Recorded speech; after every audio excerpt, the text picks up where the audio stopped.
We are Try, live? try out a new feature and get real confused when you actually go live. Okay. You might have to turn me down just a little bit more. High quality YouTubing here, guys. Yeah. Go ahead and turn me down just a little bit. Turn you down? Yeah. Okay, here we go.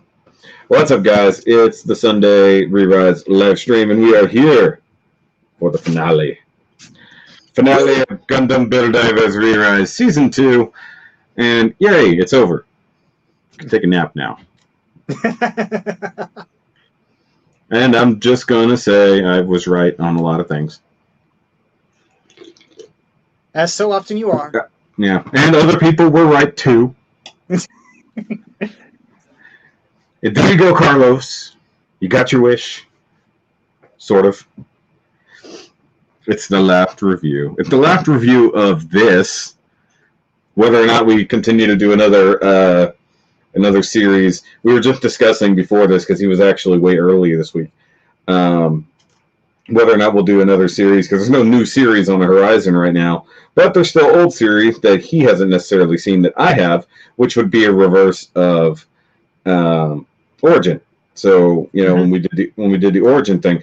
However, we are coming up on a certain themed month, so maybe we should do a particular other series. We don't really have time to go through the whole thing, but we could definitely do something. That could be interesting too. But now, see, if ReRISE was done in time, we could have done Age in August. So we could have done something. But then it would be ageist, and that doesn't sound good. Yeah, audio's a little choppy on the Shoki side. That's probably not my fault. Should not be choppy. Or do you hear me okay? You sound a little distorted. Okay, that's weird. I don't know why. Oh, hold on. I might know why. Let me double check. No, that's correct. It's on the microphone. I don't know why. I don't know if it's an internet connection or what. You're just a little tinny, basically. Oh. That's how you normally sound, so I don't know what that's all about. Also, the microphone is really far away from me instead of like, oop, hey, let's not knock that over. How about that? Does that sound any better? Maybe a little. Okay. You sound like you're shouting. Sound like I'm in a tin can.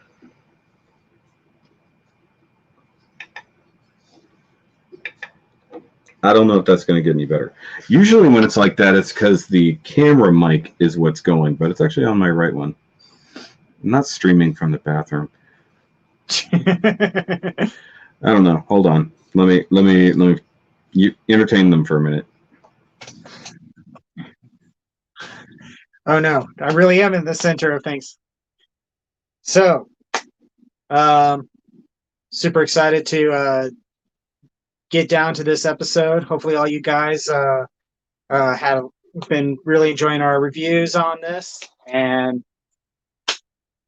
I am not good at just pulling stuff out of my butt like this. But this has been really cool, and I'm hoping that we can keep doing stuff like this sometime in the future. We know that there's the bat logs, so I would certainly imagine we do something for that when it comes down to it. But yeah, fun behind the scenes thing here. The one that pulled all the screenshots this time around. We were originally planning on doing things kind of loose, and I got overeager and just ended up pulling all the pictures. Mainly because there's a lot of really cool references and Easter eggs in the backgrounds of everything, and it's like every single shot was filled with something that could be interesting to talk about. How's that? Can you hear me? You're very, very quiet now. I don't know why I'm very quiet. Hold on. Like I can't hear you almost. Well, remember, it's too loud. Hold on. Yeah, that's weird. It went from being really loud and sensitive to being super quiet. Okay. How's that if I get a little closer? A little bit better, yeah. You certainly don't sound tinny anymore. I also remembered that I had a video that was exporting. So I think Oh. some of my computer's processing power was probably going into that. So hey, that was the thing. All right, let me go see who's in the chat. Sorry about that, guys. Obviously I can't hear myself. We got Valorians. I don't know how you say that. Ben R, no trash, and he's back from Michigan. Yay. Hida, Mandalorian Blue, Victor Strang. Dude, could you just not get an E, or is it actually Strang? Was it Strong? Victor Strong. Pack, what up? I haven't seen you in forever. Gold Cat, Ryu, Delta Plus, Card 995. Did I say Gold Cat? I might have said Gold Cat. Machine Core 500. Better than the other 499. Kench, shush. I'm not streaming from the bathroom. I could stream from the bathroom, but I would hope that we had some kind of smell-o-vision live stream for you guys. No. Well, that's what happens. See, now everybody says good. Yeah, so it literally must have just been the other thing. You choose. I can't choose how your name is said. You chose your name. Doovie Gunpla is also here. I am drinking the last of my community Mosaic IPAs. It's several months old, so it's kind of but I really wanted a beer, especially after the last week. Good Lord. So over on your channel, you had a Skeletor review and another thing. What was the other thing? I saw it in your notes. Horror Loader. Yeah, that one surprised me. I was like, didn't he do the Horror Loader already? I had built it forever ago and then got sidetracked with other stuff and ended up not doing the actual review for it. And I needed something that I knew I could review quick and easy. So I was looking around. I was like, oh, I haven't done you yet. Makes sense. And over on the main channel here, I did nothing all week long because I was working on the other channel. So guys, go subscribe to the secondary channel over at Shoki Reviews 2. I'm actually about to change the name and add a third channel. So yay. So go subscribe to the third channel because frankly, I have to start splitting off different types of content because it does get a little overloaded. Last week, I had a whole lot of reviews and blogs over on the secondary channel. All non-Gundam related, so and then I was supposed to start on the custom that you guys voted on me to do, and I tried at least twice. The first time a hurricane was happening, so the building didn't quite happen, and our thoughts and prayers go out to those who are still suffering from the effects of Hurricane Laura and much lesser Tropical Storm Marco.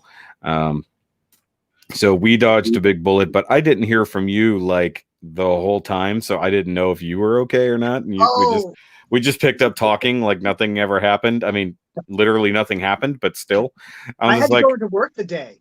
So did I. So I didn't even think about it. Plus, I was spending most of the day being annoyed that we still had to get a hurricane.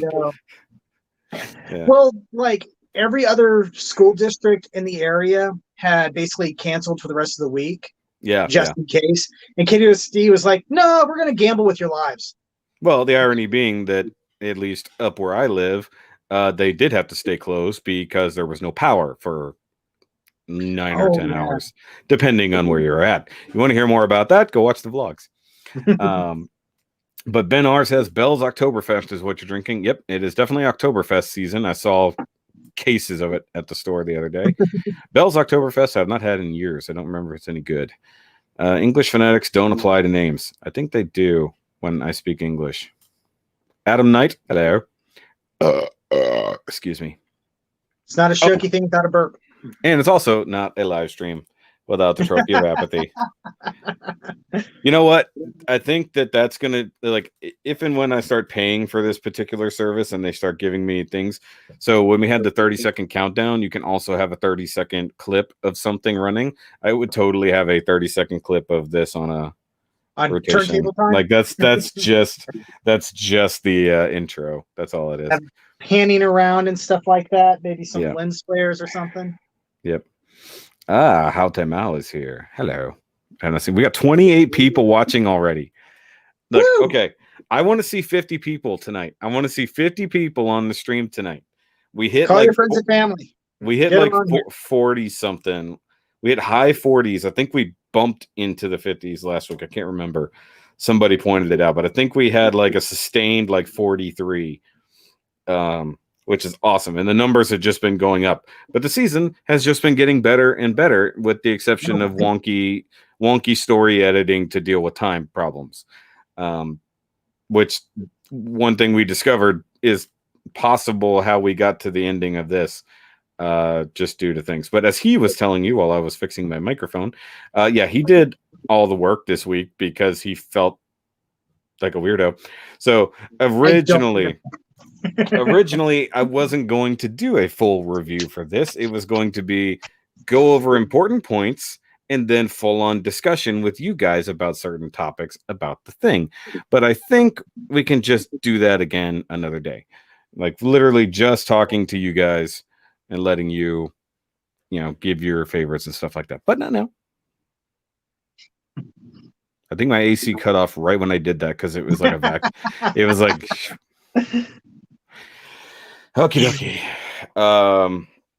I saw was a whopping 51. So we bumped into the 50s last week. So we need to stay in the 50s. There we go. Turntable time footage is replaced with a close-up of the Trophy of Apathy. Well, it wouldn't even it would be the close-up panning vertical shot. So it's like down and then up again, for 30 seconds. Just, no fucks given. Your AC is a motion sensor? No, but apparently it just has good dramatic timing.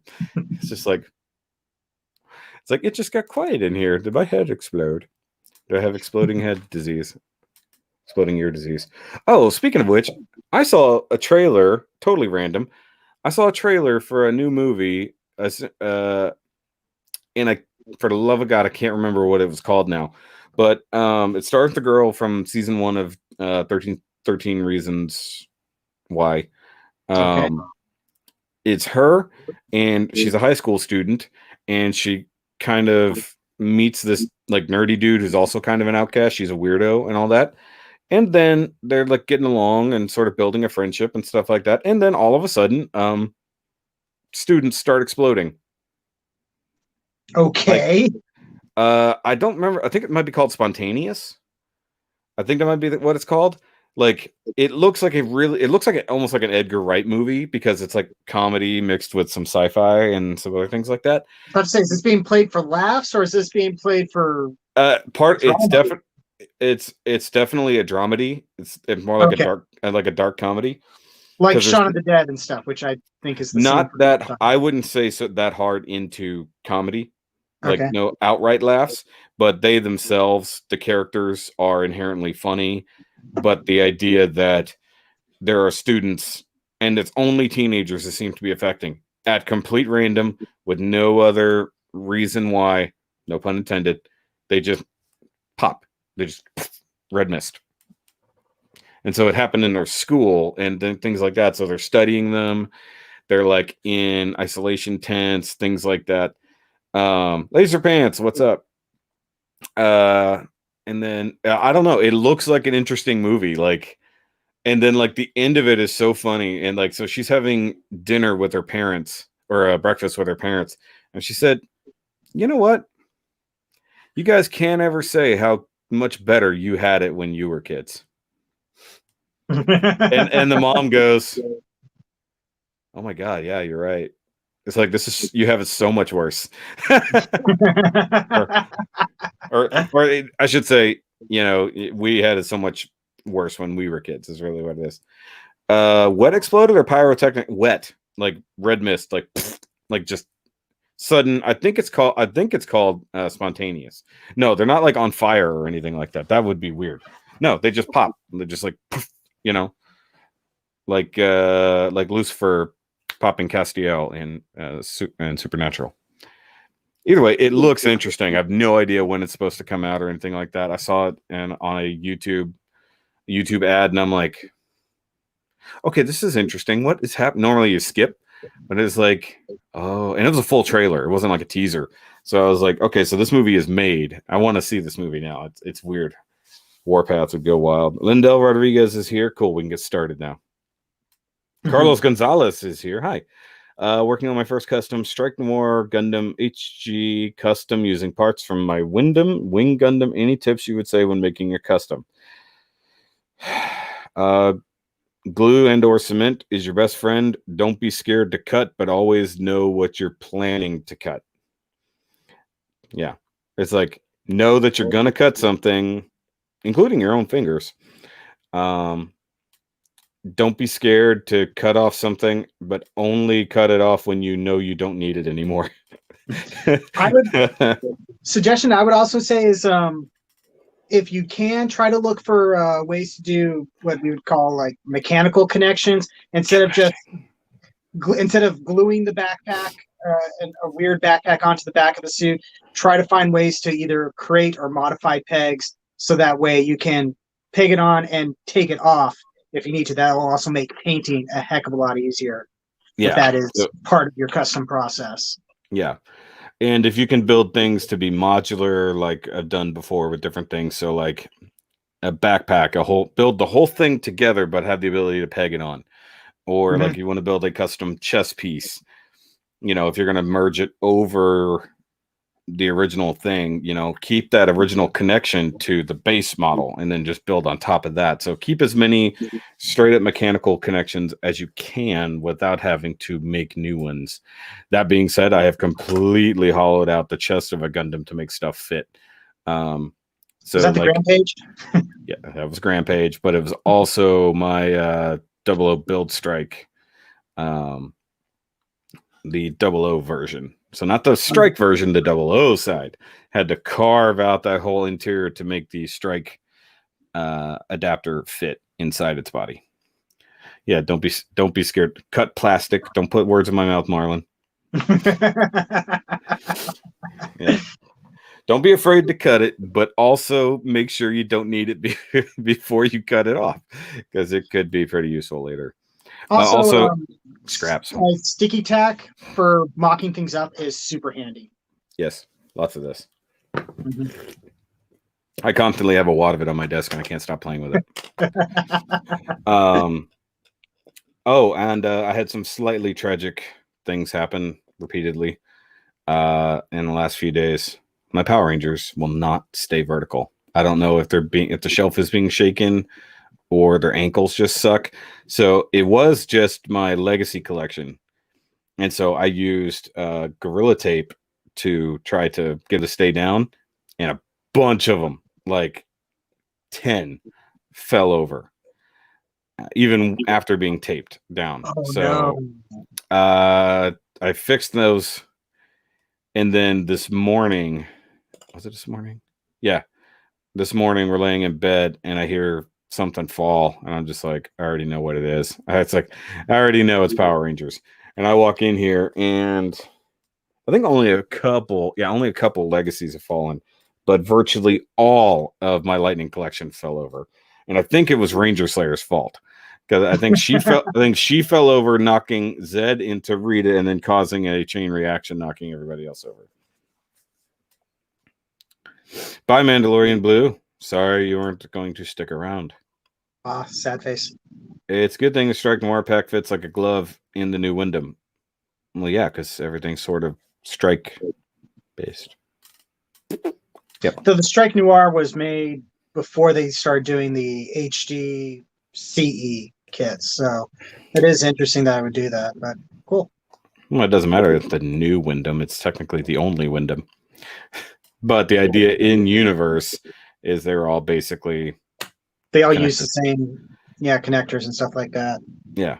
Okay, you got Jack of Blades. I don't know why Laser Pants keeps saying hi. He's just saying hi over and over. Do we need to say hi to Laser Pants? I already did. I already said hi to Ryan. Hi, Ryan. Okay, so let's get started, because this is going to take forever. So we were going to do a much shorter program so that we could have more time to talk directly with you guys instead. But no, somebody decided to just take over the whole show and then do my whole job and then do the entire episode instead of just pieces. I gave you a chance to pick and choose of the pictures I made. That wouldn't have done me any good, because your notes still went over everything in the pictures. You're supposed to pick out of the topics, you dork, not the whole damn episode. But either way, so I'm starting off on the thumbnail because I did a good job on it. It's a very nice thumbnail. We'll talk about the significance of these scenes later. No context. Thumbnail, no context. Should have put hashtag emotional. Yeah. I mean, that's a super emotional episode. Hashtag Captain this. Yeah. Arturo J. Briano just got here. Jack of Blades. I love the end of the series. That sounds bad. The best part of this series is because it's over. Somebody's gonna say that in the comments you watch. It's over. Finished. Get a Furmanism in there. Okay. What? Huh? What? Furmanism? Simon Furman, one of the main scribes for the Transformers media. Oh, I knew the name. He has a lot of lines that he tends to reuse in one form or another. One of them is, "It's over, finished." Anyway, so Hey, look, the start of an episode. We open and we see all the divers waiting. The forces made up of the past main cast, as well as others like Master Gundam on Fuseki, Beam Rotor Mobile Suit from Victory, and the Gundam Beta. I think that's what it's, or Beta Gundam, or whatever it's called. Gamma Gundam. Gamma. Gosh darn it! I'm always screwing things up. Okay, so let's start this off here. So we got a close up of the Gamma Gundam, which I still want the kit. Then we have the Ryus, this guy. Yeah. The Rise 210. And then we have Gira Girarga for reasons. Then we have good old Yuki. Then we have the little bitty unicorn friend. Whatever this technically is. Can't quite tell. It's got a strike backpack on it, so I can't tell. And I think this is your Rig Shoku over here, isn't it? With the spinny. I don't think it's not the right colors for and actually the Rig Shoku didn't have the beam rotors. So it might the Shoku. be a regular Shoku, but I think it's called a Zola or something like that. I don't know. All I know is we see it again from another angle later. And of course, like you said, Master Gundam on Funsaki. Which has, I don't think Funsaki is ever shown to be flying. I was wondering about that. I was like, does that fly? Flying horse. But it is now, and that is hilarious. Especially since it has little hoof it seems fired boots. It seems super awkward. Also, the fact it does have thrusters coming out of its tail. It's shooting out of its tail as well. It feels like it'd be really hard to it seems like it'd be hard to fly on a horse like that. like remember Iron Man 1 when he's trying to figure out how to balance on the repulsors? Imagine doing it on a horse. Where you're not what's in control. Particularly in G Gundam, where Funsaki is actually being controlled by a horse inside of it. Somebody says there's a goof. I don't see a goof. Or a seed goof, I should say. I don't see it. Either way, moving on. Moving on. Look, more stuff. Oddly enough, Doji's in his old Nova suit. Oh yeah, and here's some of the others. So we got Tiger Wolf. I'm blanking on everybody's names. But basically, really, a lot of yes, really. Tiger Wolf, Rommel, and Shariar, which you can never remember Shariar for some reason. Throwing me off. And then we have what I think this is another. I think this is another Airmaster variant, or I think that's another Airmaster. That might be the Airmaster Burst, which has a Bandai kit coming out. So I think this is the goof that they were talking about. This looks like one of the fancy goofs. Oh yeah, there's a whole Bandai photo op. Later on. This looks like Vigna, whatever the thing is from. I can't remember how they pronounce that name. It's one of those RE100 weird looking things. And then whatever this guy technically is, I can't quite tell. Almost looks like Ideon, which is funny. Fu, you can fly, and also people are saying it's a Pegasus. I think by definition, a Pegasus has to have wings. Yes. So on that. Yes, Tiger Wolf and Rommel. Really, he has an important part later. Rommel. Also, I am very sad to see that they didn't upgrade any of their suits at all. Yeah, especially since this is Bandai we're talking about. They had a chance to make something to sell a new kit, and they didn't. I don't think that was the Astaroth Origin, because Astaroth Origin didn't have a big green glowy bit in its chest. To be totally honest, but we can't. There's they still can't use later, but yeah. Yeah. Leopard Destroy. Oh yeah, maybe Rommel McDonald. Okay, so what do we got on this screen? You should be Okay, able to we see got the Love Phantom. We got Sarah. We got that's the Impulse Arc. No, Lance. Yeah, it has a lance. That makes it easy to remember. And then what is this one? You don't have any clue. Don't bother. No. Like, I don't either. Let's not bother with that My one. first thought was Miss Sotheby or something like that because it's gray and Right colors, totally wrong suit. Yeah. Whatever this one is, looks like something from G Gundam. Therefore, I don't know or care. This is Zaku Phantom from the Blaze Phantom. Blaze specifically. Phantom from C. The one that I want because I just love that orange color scheme. Just buy the regular one and paint it orange. I need 2 shields. I thought they all came with. No, they don't. You're right.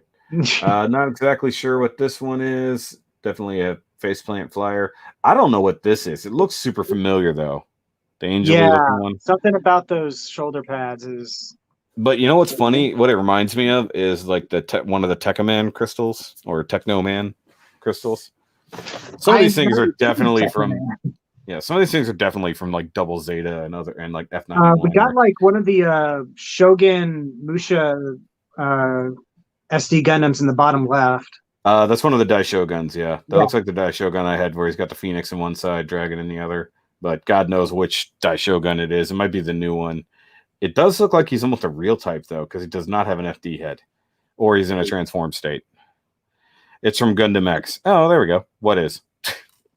What is from Gundam X? You got to check. We've been going over a bunch of things.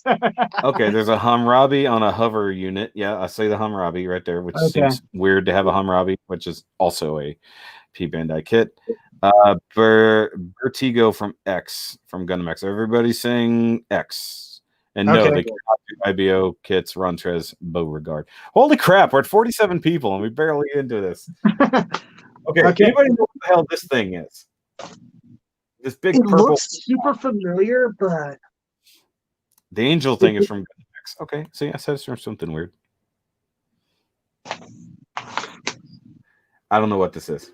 No. I have no idea what this big clumpy thing with crab claws is. And then we have what is either a Shell doll or an Adele, or I don't remember any of the not gems from Age. It's one of them. And yes, we have a little bitty Sarah up here in the corner. But of course, if we move on, we see a little bit more. Ugh, that does not taste. Gundam Ashatron. And there's okay, yeah, we covered that like a couple weeks ago, I think. It's a really strange transformation. I think it's from the G unit, another G unit set. Okay, so there's our that guy. Yeah. Double Sky Mobius or whatever. Mobius. So I guess they don't know how to say. I guess there's no proper spelling of Mobius. I like the Sarah doll with the moonlight butterfly wings, which is cool. Again, here's your other Arc Lance. There's Arc Lance. Yeah, they don't do the combined form in this battle. They only did it in that one. Oh, they're in this battle, but you don't see them a whole lot. Astaroth Hermit Crab. Interesting. Hermit. And we can see the toes of the Tri-Age. Yeah, Tri-Age Megadom. What's funny is... Why are his feet totally different here? Look. Animation errors. And what's funny is they're panning up, and you think they would actually do a full shot of Tri-Age? No. Nope. They He's not important. There, and then they cut to Alice. Oh, yes, they do. But then we get this. Penguin Research! Now tell them why Penguin Research is an important thing for her to be yelling. Because that is the name of the music group that does the opening theme song. Okay. I also thought the fact that she now bases her thing off of Penguin now, but no, the previous one was Penguin. Now it's a panda penguin. It's a penguin. It's also more accurate, more true to nature color penguin. With pink as well. Yes. Well, I guess blue and yellow. There's not many of those out there. And then I completely forgot about her flight unit for the whatever. I remember kind of scratching my notes. head when I was watching this. It's like, what the heck is she writing? Oh, that's right. She has that support unit. And I can't even remember what it did for her. Because I don't think it gave her the... Did it give her the extra parts to go into real mode, or... No, it could go into real mode on its own. By the way, we're at 50. Woo! None of you guys go anywhere. Everybody stay. Either way, so yes, it needs callback to having that in there. Also, I love this thing because this is where she's scanning the fleet to get all the information, then she relays it to basically everybody in the. And the champ gets the info, and then he goes off to fight everybody. Doesn't have that bottom. That flight unit doesn't have the bottom in a kit. No, it probably does not have the legs and stuff. It's the Power Rangers, pterodactyl problem. Some come with feet, some don't. I still haven't built that kit. I still haven't built Zero Maru yet. It's in my backlog. Okay, then what happens? So Alice is surprised to see everyone is there waiting for them. We do penguin research. She relays the information to everyone. Opening credits now with sound effects. Yes. Yeah, that threw me off. It's hard to watch with the sound effects. I don't know why they decided to do it, but they did. Look, what was funny with me is I'm listening to it and I'm hearing like flames flicker during the opening. I'm like, why is something on fire? Oh, no, it stopped and then it's back. Oh, there's sound effects now. Okay. Anyway, so hold on. Andrea said this. Yeah. There we go. Also, I forgot this was supposed to be scrolling across the screen. I'm trying to do things all at once. So back on Eldora, the others say everything is going as planned, and they head out, but not before a fist bump. Which I didn't get a picture of it, but Freddy's look when basically they like put out their fists and kind of like motion for him to come over is just adorable. Actually, it was just Kazumi who stuck it out to him first. Then he put his hand against Kazumi's, and everybody else did. Yeah. At the same time. Freddy was super happy to be included. And he is their goddess of victory. It's so weird. Freddy is so small. Yeah, he's like 12. Let's see. We see Hinata and the others watching on her phone. And then we cut back to the battle. And hey, look, there's the Astray Red Frame and Blue Frame, both using their giant sword Gatling gun thingamabobs. There's this close-up on the red frame that shows like some text that I couldn't quite get because it goes by real fast. Yeah, all of these cuts were so ridiculously fast. What all do we have here anyway? And there's all kinds of good stuff. There's a sniper custom there, Green Boy. What looks like to be a Gatley, if I had to guess. Oh my god, everything is so damn tiny. Like they're hardcore, they're like really well done. They're not even silhouettes, they're just so far away it's hard to tell. Yeah, because some of them look like they're well done line art that they just scaled down small as opposed to the usual like kind of semi-blobby pictures. Hey, there's a definite Dom right there. That's easy. I don't think that's a Dom. That might be there's a unit that's like based off the Dom. Well, same colors as a Dom. It's a Dom. It's like a Black TriStar Dom. Or Rick Dom. I don't know what this thing is offhand. Kind of can't see it where you got it in the screenshot there. And then, just different units. It doesn't matter. The low is here on the shoulder of the red frame. Ah, that's what it was. Low is here. Oh, okay. Yep. Let's see. There we go. Thank you. Yeah. Alice comments on this being an electronic world, then he starts blasting things. By the way, I don't know all the pictures you have, so it's like I'm going off of your references. Oh, because you have hold on. I got too many. Not every comment I have written down is connected to a picture directly. So well, that would be useful because there's so many pictures. Like, where does this come in? Does it come in after this Alice fires at things? Well, that would come in because one of the next pictures I thought I had shown, and I thought I had showed it to you. Maybe I didn't save it. Was there was that picture with there was the Titan mobile suit with like the 6 GN drives. Nope, you didn't have that in here. Nope, you sent that to me. You didn't include it in your saved pictures. Ha! You pulled a me. You pulled a me. Now you can do your own live streams. Anyway, yes. So Alice targets everything. And goes, hey, I can wipe out their world. This is an electronic world. I don't have to attack them directly. I can attack everything. And we actually get to see how these ancient warships actually fire, which is interesting. It's very anime where they go out and then change direction because light can totally do that. Yeah, hard light can. Don't tell me what light can't do. We see cracks starting to form in the world. The servers getting damaged. We see Doji and Yuki fighting alongside members of Team Avalon. The champ gets to slay a dragon. Oh, no, here's a picture. It was out of order. Okay. Okay. Yeah, so there it is. Okay, so yeah, this is him firing at first because you see all the purple bits coming at them. Yeah, because they're all exploding in front of it, and then these guys, even though they're really cool looking, they get completely wiped out. Yeah, I so still want to know what like this Iron Man F91 thing looks like. There is, because that's the Vigna thingy. is it? Yeah, the other one, like the later one. But I can never pronounce that name, let alone actually spell it. I was thinking it was like somebody modified an F91 to look like Iron Man from. No, that's Infinity actually. War. I'm pretty sure that's actually the colors of that particular suit. The Masala, yeah, the Masala that has the 6 GN drives. Whoop-de-doo. No, actually, they're not going to get particle poisoning because those are green particles. You only get poisoning from the red particles. Yeah, yep. The Vigna Gina 2 thing. He says it's an Astaroth. There is nothing on this screen an Astaroth.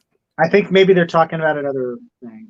I have no idea. And in the middle, we have, I think, Shoku. That's an actual Shoku. Yeah, that's the same one from earlier, just a much better angle of it. Gina. I said Gina. Gina. I don't know how to say the word. It's a weird word. Yeah. The F99 record breaker on the bottom right. He says F9, whatever the F99 is. Oh, okay. On to the what's the next picture? Let me look. I'm looking at things. I'm looking at things. Okay, could be that. Next picture is Yuki and Doji. There we go. Oh, why am I looking on YouTube for that? I need to look at Google for this. Yeah, so we see Doji and Yuki fighting alongside members of Team Avalon. Doji's back in that thing, and I don't know why, because the blue version of the Gian Ogre is so much cooler. Yep. Yes, actually. Sorry, the Ogre Jinx. Sorry. Yep, he's actually correct. That is what it is. The F99 record breaker. Okay, cool. I stand by my comment that it looks like Iron Man from Infinity War. Yeah, so back to the why is Doji in his old suit, and we kind of had the idea that maybe this is from a battle that happened before the other one. There's no reason for him to go backwards. My thought was maybe this was animated before that episode or something like that, and so they hadn't decided that he was going to get the other one. Because production order doesn't always match up with release order. Yeah. And with this being the big climactic finish, maybe they started working on this before the pandemic, and then, the world ended for a little bit. Yeah, I could see that maybe the Ogre Jinx had mostly melee weapons, but then again, other than a couple of beam weapons, the Giraga is also a close range suit. But I guess if nothing else, it's a mid range at best. At best. I mean, it's faster because it's a smaller, more nimble suit, but no GN drive, no Trans Am. No, yeah. Let's see. Champ gets to slay a dragon. Then the divers fly out from their own gate. Oh yeah, there they are. And Rommel decides it's time for a costume change. I like how they just drop this in right at the end. Yeah, they're like, "Oh hey, yeah, I know you guys sort of noticed something like a long time ago, but we're just gonna go ahead and Superman this." It's like, where are you going? Nowhere. I'll be right back. Well, and his next line was something like, "It's like what? It's like they're saying, why are you going?" It's like, why else would I go? Bye. Yeah. Technically, in this case, he needs a bigger, more powerful suit. But I like that they even said the build divers are here. Mm-hmm. It's like, but I like how they got the heroic come through the portal moment, and then it's straight up. EX Valkylander or X Valkylander just firing off fireballs, blasting suits. That was pretty cool. Yeah. So on kind your of left. Yeah, basically. No. Well, we almost have an on your left moment later. Yeah, Maggie basically is acting like they're the original build divers. I think they're just they're just at this point recognizing they're all build divers. Rommel logged out and logged back in a second account in the middle of battle. Yep, pretty much. Because he can't give he found a phone booth, that's what he did. It would have been funny if they just showed like his suit just like fade away because he logged out or something like that. But now they chose to have him. He flies away first, yeah. He's like, "Peace out. I think we needed that guy. Where's he going, boss? Where are you going, boss?" I mean, we're kind of wiping the floor with them, but please don't. Yeah. Oops. Back on the Sid and Kurodorn are taking out the mainframe so that Alus can't return. Yep. Back at GDN, Alus finishes charging his cannon and fires. The others try to counter, but it doesn't work. Things start exploding and Momo gets struck by lightning. Yeah, the nice red and black lightning coming down from the sky that actually completely immobilizes Gunpla, which was interesting. That's what happened. Anybody struck by the lightning just ceased to function. Yeah, because we see her kind of comically feel about it, and then she falls off of the hawk thing there. It's a phoenix. Yeah, and we hear that the server is getting severely damaged. And then just to, add insult to injury, the Psycho Doctress shows up. Is this? I don't think this is the Psycho. I think this is like the Neo Seong variant. It's even a different color and looks significantly bigger. Like, the Psycho Gundam is big, but that big compared to regular stuff, that's Neo Zeong size. It does feel a little Neo Zeong. I mean, Psycho Gundam is what, 3 times the size, maybe 4 times the size of a regular Gundam, like compared to Zeta particularly. It's only like what, 3, maybe 4 times as big. This is massive. Yeah. Neo Psycho. Neo Psycho. You don't see Rommel and Captain Xeon in the same place. Just saying. Why can't everyone just log in again? Well, I think because remember when they take damage in the game, the damage has a counter until repairs are done. You can't just hop in your Gunpla again. Respawn rates are a bitch. Can we compare the big Doctress in previous episode? Currently? No, we can't. But that one was only big enough to basically engulf half of the Jupitive in its hand. This is like way bigger. Also, totally out of nowhere. Like, we didn't see this thing come out of anything. Yeah, like they showed the pilot of the Lance. Yeah, he's sitting there, and then you see the shadow come over him. He looks up, and he's like, "Oh, you got to be kidding me!" Yeah, but how did he not see it? Like, this is the point. He reacts like it just appeared. It's like everything came through the portals or out of the ships. So nothing should have been a surprise because everything's over. Oh, look, a giant thing that's bigger than the battlefield. And the next picture should be a little bit further up, if I remember correctly. Oh, yeah, there you go. There it is. Yeah, are you serious? Yeah, he's like, also, I like this nice flying variant. That is a really cool. I was looking at that too. That's a real cool variant of the, what was it, the Death Air Force or whatever? Yeah, it's a different one. And then, of course, you get some more of the ones that I already forgot the name of.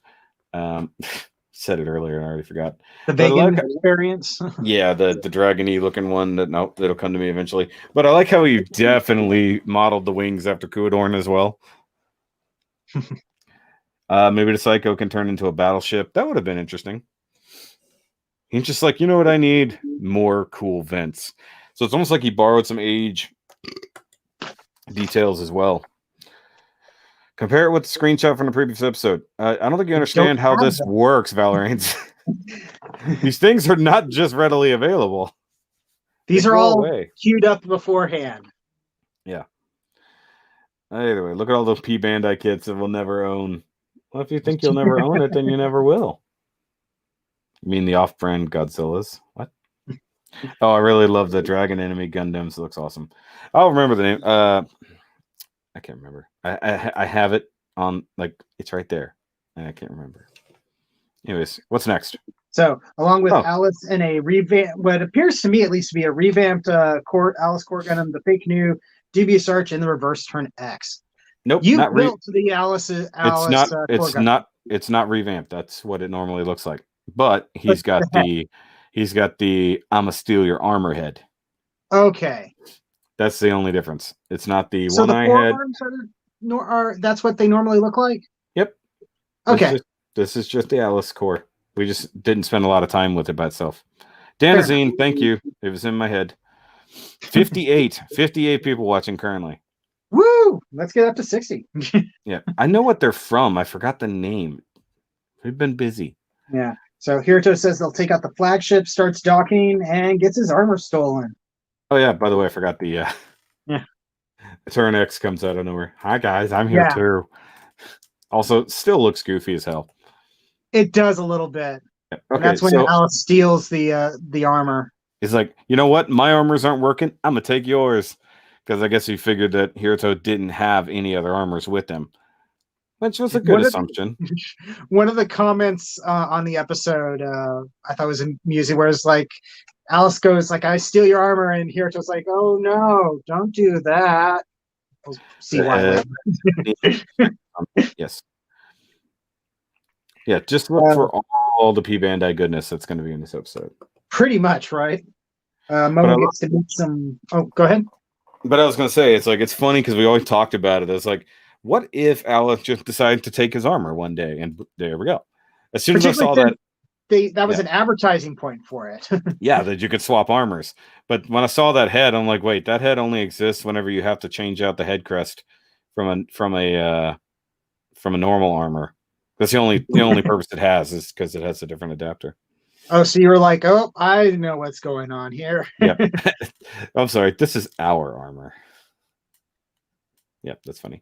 What happened to Alus's Earth 3? It got blowed up, and he didn't bother to make another one. It was destroyed. It was destroyed 2 episodes ago, but he didn't use it in space. He swapped it out for the the Turn X, the Turnaround X. Reverse Turn X. That's our core change. There we go. Mine now. Yeah. Please. Let's see. Momo meets some One Eyes. Hiruto is almost blasted by Alus, but is saved by First Gundam reference. Yes. I love this moment because Ken-chan came in. I was like, that was so cool. I was like, hey, look, a side character who's literally not done anything but be an exposition machine literally comes in to save the day. So they set it up beforehand for him to be able to come in. But are we going to not talk about how he managed this? So we know you can bring in transport vehicles if you've built them. Yeah. But having said transport vehicle allowed him to bring in all of Hiruto's armors with him so that he could have like the Gizmo Duck moment later. Or actually, I guess it's Iron Man and Gizmo Duck. You know, a little bit, yeah. Just dub in blathering blatherskite. I was just Gizmo Duck was even the leg. Gizmo Duck was one of my favorite characters in DuckTales. So yeah. Plus, and when he made a couple appearances in Darkwing Duck, if I remember correctly. Yeah, he was in there in their version of the Justice League. Yes. He owned the shop. Yeah, so I mean, it's cool. I think you can trans him to get there quick. I mean, yeah, because I figure that's not a very fast moving ship, huh? But either way, he comes in, he gets blasted, and then we get the moment. Momo is saved by Nanami in a new power armor thing. I forgot what the name of that thing is. I weird... couldn't remember it either. It's like on the tip of my tongue. It's I built the Haro version. Yeah. They'll tell us in the thing. But I love the fact that she, like you were just saying, turned it into a power armor instead of a Gunpla, which is like, what? Like, witches can do that now? Yeah. Also, I swear I've seen a picture of this suit that she's wearing and stuff like that. I just can't remember when or where. Zaccarello, yeah. Zaccarello is the name, yeah. But if you notice that Momo is in the petite capoule because the main capoule is out of commission. Yeah. It is kaput. So yeah, Zaccarello power armor. It's just like, okay, we're just inventing new shit now. We're like, plus, hey, I would love to have a kit of this because that looks badass. Yeah. This isn't a kit though. Namiello. Ooh, that'd be cool. I love people like that's not a kit. Well, So give them time. In a way, it reminds me of the what are they called? Was it the Sakura Wars? No. Is that what it is? The like those other mech suits were the What you know, the mechs from Sakura Wars? yeah, in a way, because she's just like right there inside the thingy. But they don't. This one seems to imply like her legs might be the actual legs or something like that. Maybe they look kind of skinny for that, but who knows? Either way, it's pretty neat. Moving on. Yeah. So Momo was saved by the enemy new power armor thing. She points out that she's not alone, and that's when we get our on and go left moment. And also, I like this scene where she waves at her. It's like, hi. It's so funny. Well, if you look at it, it's got to be narrow enough that her controls are in front of her. She's not operating the arms. Yeah. So also that's uncomfortably close to have those like missile pods right there. Especially considering Nami is so weird because this is her diver form. Yeah. And so this has to be a Gunpla that she's built. It doesn't exist, right? Or somebody built it for her, obviously. She knows a lot of important people. Koichi did it. Yeah, either Koichi or other guy. That we always forget his name until I remember it. Samus power suit. Yes, Samus power suit with extra steps. Yeah. But even though that was way smaller. Either way, it's pretty cool. Let's see. Time for more cameos. We now see lots of other past characters show up and help out. And I just took a bunch of pictures. And I don't know who hardly any of these people are, but a lot of them have lines. Well, we got an F91 variant, and I have no idea what that other one is. Some sort of gun cannon. Yeah, it's a gun cannon-y thing. I love that O Gundam. Yeah, it is kind of an O Gundam, which is interesting. It's not like the O. And then we get a Woundwort Hazel 2, which is cool. I saw that come across. I was like, ooh! I'm also going, it's like a kit for that was just, with that particular color scheme was just released. Bandai, you cheeky bastard. Not that long ago, but yeah. And see, it's all girl guitar. Because you'd see it flow in, transform, and kind of swing that gun around and start shooting. It's a really cool scene. Yep. And then there's your Phoenix Gundam. The was it a help me out here? That's a Victory 2. Victory 2 in blue, but in a blue color scheme. Almost like a Harrison color scheme. A little bit, yeah. And I'm not sure what that is in the bottom left. It's a Gundam. That's all I know. The color scheme looks familiar. I'm drawing a blank though. Oh, it's one of the. I think it's one of the Pixie. Not the Pixie, but the other one. The Slave Wraith? Actually, that could be the Pixie, the dark colored Pixie. Yeah. Either Heredity. Yep. The O is called the Over-On. It can purge the armor to reveal the Gundam inside. That's cool. Thing with the sword I didn't know that was a thing. I'm gonna have to look that up. That sounds badass. And they're saying that was a gun cannon too. So that explains that. Yep. And then I don't know what the deal is with this, but I had to get a picture of it. Yeah. I mean, that's a noble Gundam, but it has giant nipper scissor things like from Kill la Kill. Nope, those are from IBO. Those are the full cities nippers. another hey, you can't do IBO reference to piss people off. There you go. Based on the thigh armor, guesses Victory Gundam. Okay. Also, I love how everybody is doing exactly what I and everybody else is figuring. They're treating this like it's just some special event in the game, some big major one. But everybody's like, sweet, bonus points. Oh, wait a minute. Is this a laughter reference? Look, it's not Nobel's normal hair. Not exactly. Did laughter have twin? I wonder if it's a laughter reference a little bit. Make everybody sad. Nobel full city. Yeah. Okay, and then this one that everybody's been freaking out about, this Astray Gundam, or damn it, Sengoku Astray Barbatos thing. Yeah, but the only thing it has from Barbatos is shoulder pads. Everything else is Sengoku Astray. because this is the contest Maybe. winner from Gunpla Battle Warfare. Yeah. So the arms are all completely Barbatos. Oh, so it's straight up Barbatos arms. Okay. Yeah. That makes sense. Because I mean, of it's how cool. you can't change out shoulder pads. I wish you could. Yeah. I mean, it is really cool. And I remember them doing that contest. By the way, we crested 60. Woo! We had 61 there for a second. Astray Barbatos. Yeah, he just slices the thing real quick, put the sword away. Sorry I had to do it to you. And then this one we were talking about before the camera's rolling. So these guys are from where Shahryar comes from in the Persia area. And the one here, the big guy, I already forgot its name. We looked it up earlier.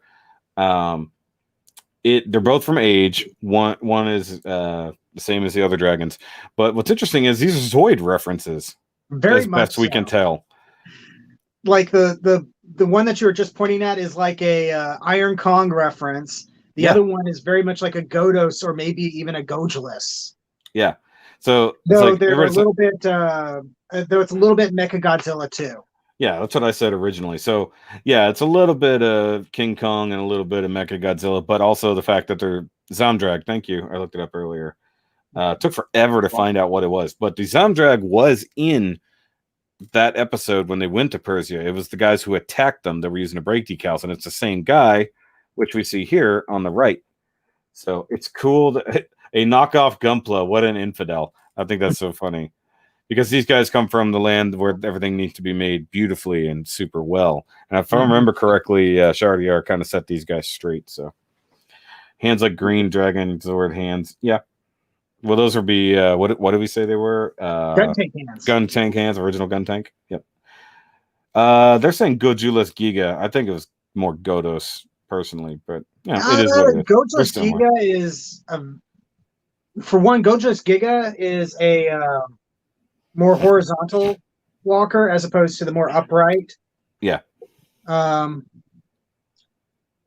So they're gonna all be 65. They're all gonna be P-Bandai. Don't worry about it. But the thing is, I don't believe either of these things necessarily got kits either. The Danazine, I think, there's not even a regular kit for them to base a P-Bandai off of. Yeah. But I think that they'll probably edit out Infidel. Yeah, you're right. I think there was a Danazine a long time ago. They did a whole lot of the vegan suits, surprisingly, but I'm pretty sure they never did the Zamdrag.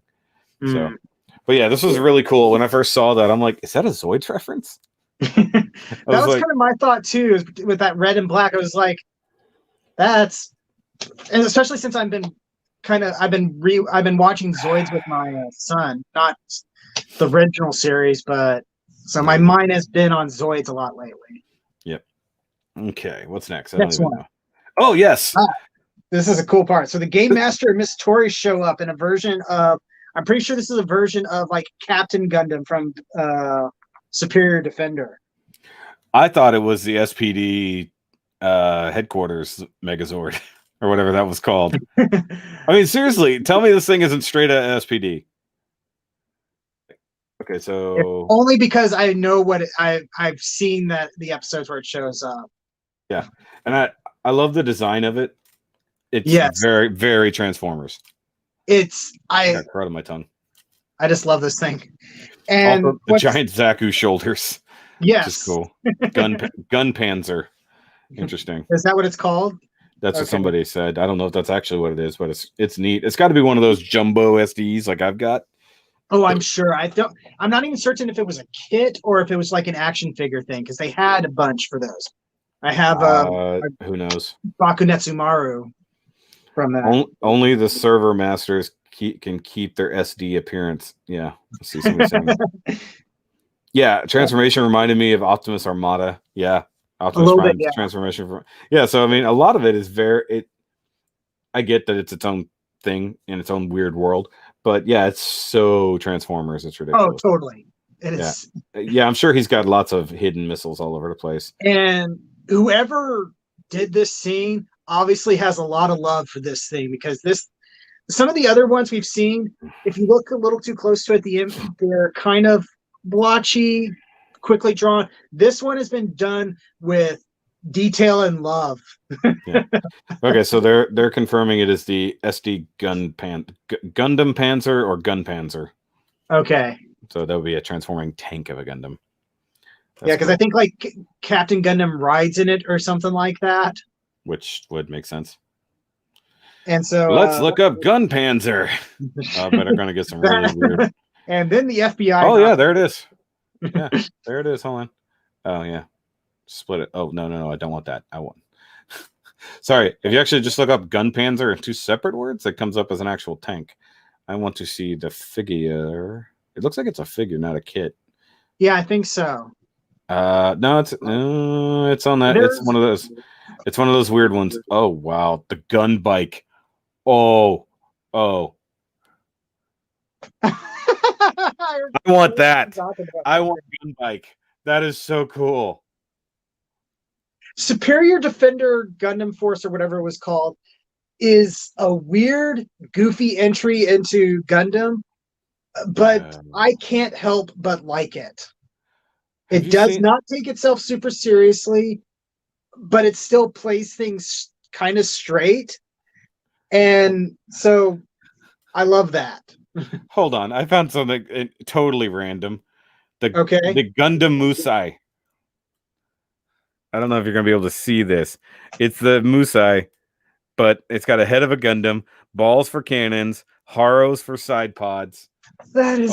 Oh my god. Okay, so we're going to have to just find random shit one day. Like, just do a random live stream. Yeah, SD Gundam Force has some crazy designs. And, oh wow, there's some definitely, like, more Transformer kid stuff going on there.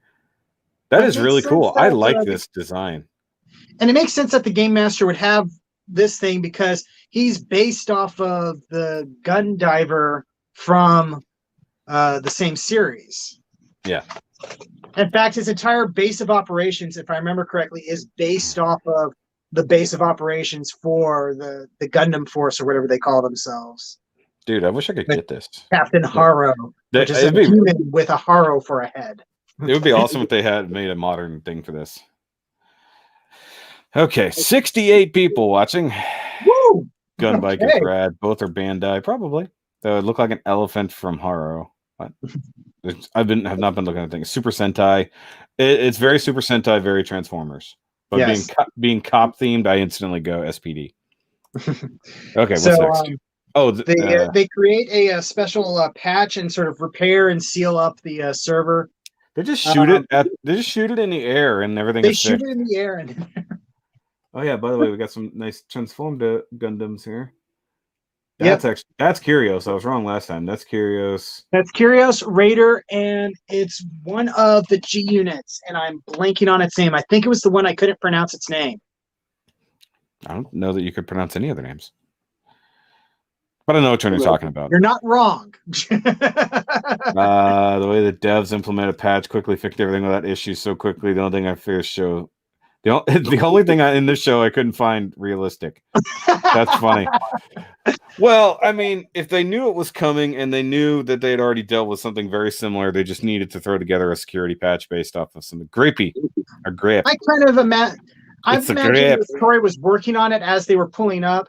Plus, especially since we believe that the brake decals and the stuff that happened before.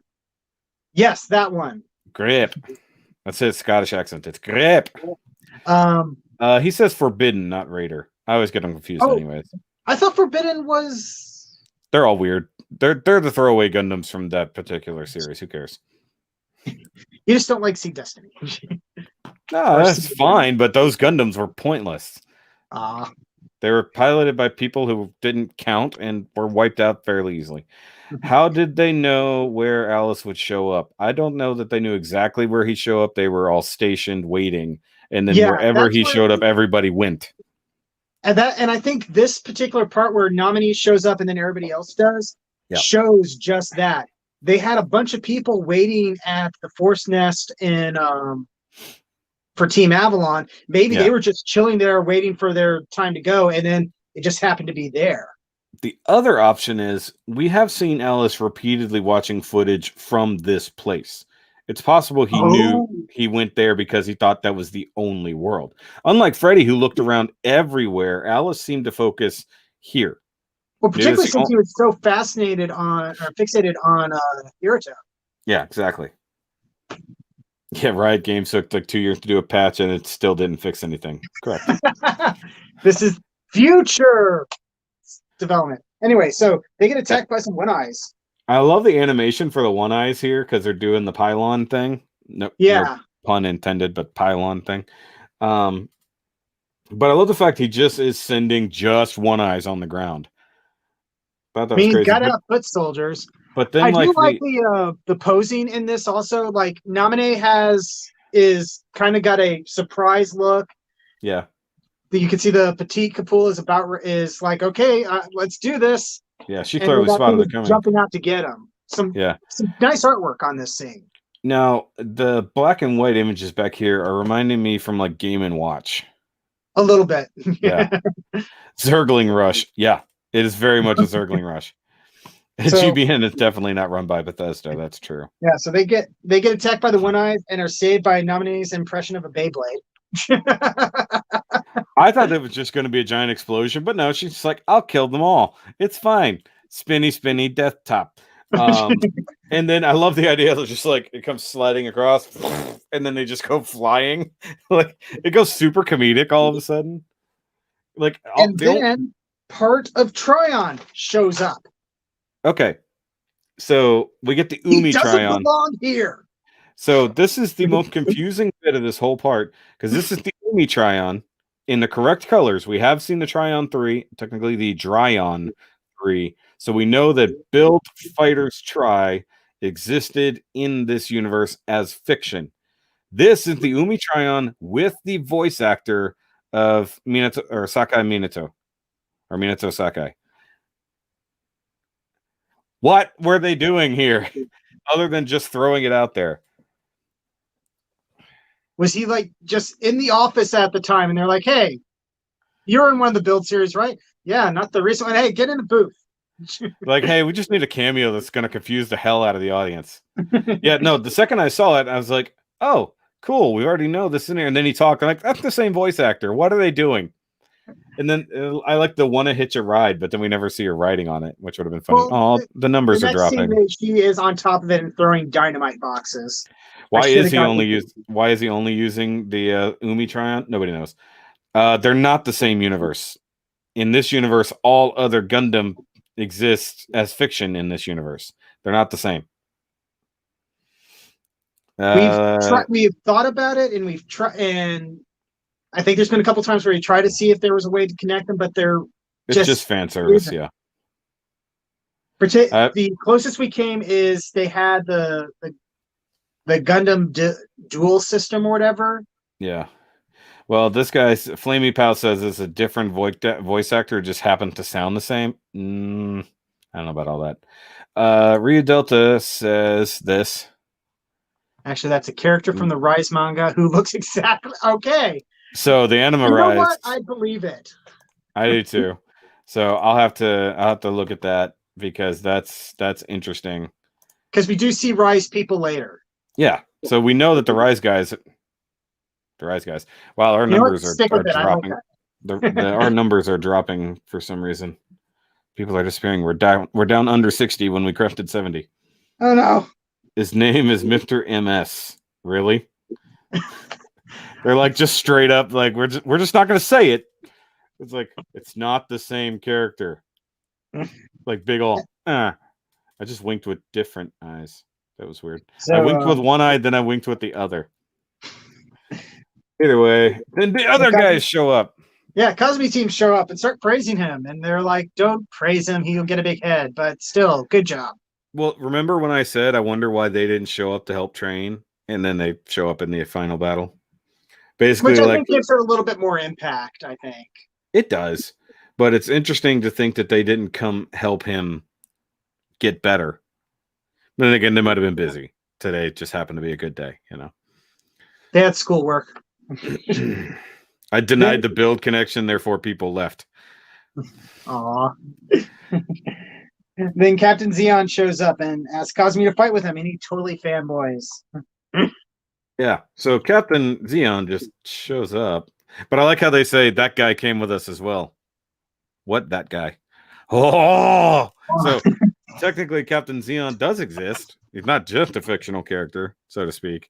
But so now we have, Captain Rommel confirmed. Though very interesting how he plays one side then plays the other. Wait, no, he plays the Xeon. No, he's totally a Xeon. Like, yeah, it's like he's not so he just goes piloting a Xeon suit, but yeah, I forgot those are he's got a Xeon. Xeon style uniform and stuff. So do his teammates know? Like, do they know he's? I think they have. I think everybody? at the very least they have an idea about it because they were kind of. I always got the feeling that when he was saying that they were going, and like the part where he got all embarrassed because somebody recognized him or talked about Captain Xeon. The guys were like, "Seriously, dude, we know what you're doing, but come on, don't let it interfere with your duties here." Hey, I'm just happy that they brought it in, except he didn't necessarily use his main big attack, which may still may show that that's like just something for a show. Maybe. Which was granted. Captain Xeon bitch slap Alus with a giant sword. Yep. Can you keep up with me, lad? It's just funny. So the real question is, what the hell does Rommel actually look like? Like, he's either a ferret or a giant muscle-bound superhero. Somewhere in between. Also, he looks like All Might before getting powered up. Also, now confirmed that you can have totally different accounts. So there's a lot of people who are just out there making multiple spam accounts.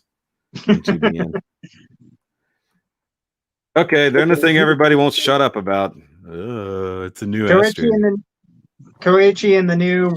I'm calling it the no name. I know it has an actual name, but I can't remember what it was. But everybody's definitely saying it's more Lord Astray than the previous one was Lord Astray. But I love the. I hope you got enough shots of it. I didn't look. The dual function. Yeah, the dual functionality of this thing. It's like, oh, I thought that was super cool. It's like, it's cool because Koichi's piloting it, and then they zoom out, and then it's like, oh, hello, little friend. Next shot should be the cockpit, as it were. Yeah. So I love the dual cockpit idea. So of course this has been explored in a ton of series, but apparently this is a Code Geass reference. Like, I don't know if you saw the meme or the images where this is based. All of this is straight up like Code Geass reference. I recognized that I have control, but I didn't recognize it from Code Geass. I thought I recognized it from something else. It's either Code Geass or Evangelion. I don't know. I thought it was. It's not Evangelion. It's some other random. I have to go to. I saw like maybe 1-2 episodes of. But because they showed like even like move for move is straight up a Code Geass reference. Yeah. I will look. Hold on. But yeah, they totally wreck shit in this, and I kind of love it. Did you get a shot of it being? Yes. It transformed so quick. It's almost like, did that actually just transform? I have to scroll back through the Bandai Twitters because that's where I saw it. That is a bit of a pose that I've seen used in Code Geass. Hold on, I'm getting there. Also, we totally need the Build Divers flag now. I know that's a jump ahead, but still. I'm looking to see where the reference was. Oh, wow. I missed the part where they show off the later combination. Robe Buster Rifle. Interesting. That's the name of it. Okay, here it is. It's called the Lord Astray Double Rebake. That's even though they spelled it road, not Lord. Okay, so somebody, I don't know where I'm going to find it, but I know I saw a picture of it. So they had the picture of it in this stance and then the dual cockpit and stuff like that. So yeah. But yeah, I thought this setup was really cool because I don't think we've seen anything quite like this in Build Divers. Even when they combined, everybody else was in their own cockpits, and Hiruto was presumably the one in charge. I find it interesting that given their previous relationship and the other episode that we can get, or season, that they're like, now they're straight up teammates. So is he technically a Build Diver now? I Like think so. an unaffiliated build If diver. you go back to the previous picture, Yeah. one of the things I like about this is Koichi just looks so tired. He's always tired, dude. He never sleeps. Remember? But I just get this feeling. I just feel like it's like really I am so fed up with you doing this kind of. Fine, go crazy, have fun, kill everything, whatever. But I mean, it makes sense that he would have the like more long range version, and then the other dude would take over. It's pretty cool. It's gonna be a pain in the ass in the actual kit to like flip and transform because the arms get longer, the legs change, all kinds of stuff. So I remember looking at the kit and it doesn't look nearly as cool as it does in animation, sadly. No. Well, that was kind of the problem with the previous too. Oh yeah, this is after it attacks. And then the thing explodes and it looks all vicious and stuff. Yeah. It's pretty cool. Haro is a visitor. What? Hold on. There's arguings here. Uh-oh. I want a new force name. I think the name's Rogue Double Astray. It's supposed to be Rogue? Well, then they really spell it wrong. But Tesla says, no, he isn't because he's in a Haro. Haro is a visitor. Yeah, but that's just the only way he logs in. He doesn't have a human body. That's just, I think that's also just what he does to mess with people. Yeah. Sukasa's Gunpla Curse. Looks good in animation. Actual kid is bad. Yeah. Probably. Oh. And so Alice, so Hiruto is avoiding blast and declares that the planet system knows no bounds and activates special docking mode. Bring in all the things. And I made sure to get a shot of that so that way you could see where it says like Core Gundam plus all available units. Yeah, all active units. Yeah, EX all limited active mode. Yeah, Core Gundam 2, all active units. So we've got Uraven at the core, no pun intended. Right shoulder. I'm sorry, left shoulder of Jupiter. Yes. Left arm of Mercury. Okay, this is interesting how we're gonna get here. The Saturn right shoulder, Venus right arm, and then both legs of Mars, and God knows what the backpack might be. The only thing that's missing is Earth 3 armor, and that's because it's currently in use. Yeah, it's about to go away. Technically speaking, there's another armor that's missing too, but that wouldn't do him any good in this situation. Fair enough. He left it on another planet. So Alice is worried. And then we have the team from that water episode are here now as well.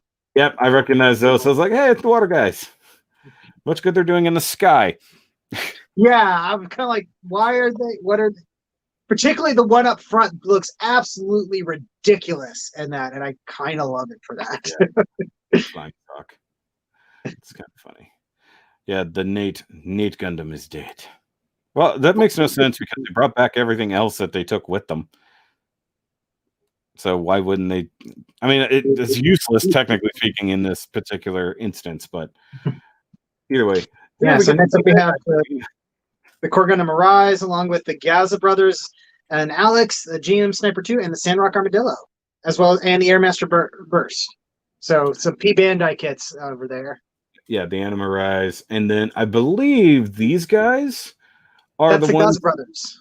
Is that what that is? That's what their names were. The ones that that Captain Xeon straightened out. Yeah. That you remembered their names this time. Also, is this totally an Insecticon reference with the purple and yellow and everything? Probably not. I mean, it looks like an Insecticon. A little bit, but they all look kind of bug-like. It looks like Bombshell. We're gonna have to go back and look at the Gaza brothers again. What about Plute 9? There is no Plute 9. There's no Plute 9. No. Something I also like about this is definitely the Alex in there is definitely based off of the master grade because it's using its shield, but it's using a Gatling gun at the same time. Yeah, the shield Gatling gun. So the shield is propping up so that the Gatling gun can fire through it. Yeah. It's just interesting that they're blatantly showing another Core Gundam from a different series, so to speak. They're like, hey, we know you don't know exactly what this is yet because we know you're not reading the manga. But you should. Anyway, there's our boys. Yeah, and so we also see the characters from the other series. Now in their original suits instead of the upgraded ones, which is weird. Yeah, once again, they changed the color scheme of suits from what they had the last time we saw them, because I guess they're saying, "Hey, get these kits too." By the way, This is what makes me think that maybe this was animated beforehand or something. He's saying somebody's saying it's a white dingo sniper too. That just looks like a normal sniper too. That's not white. White dingo's suit is very much super white. Super white. Yeah, there's these cool guys again.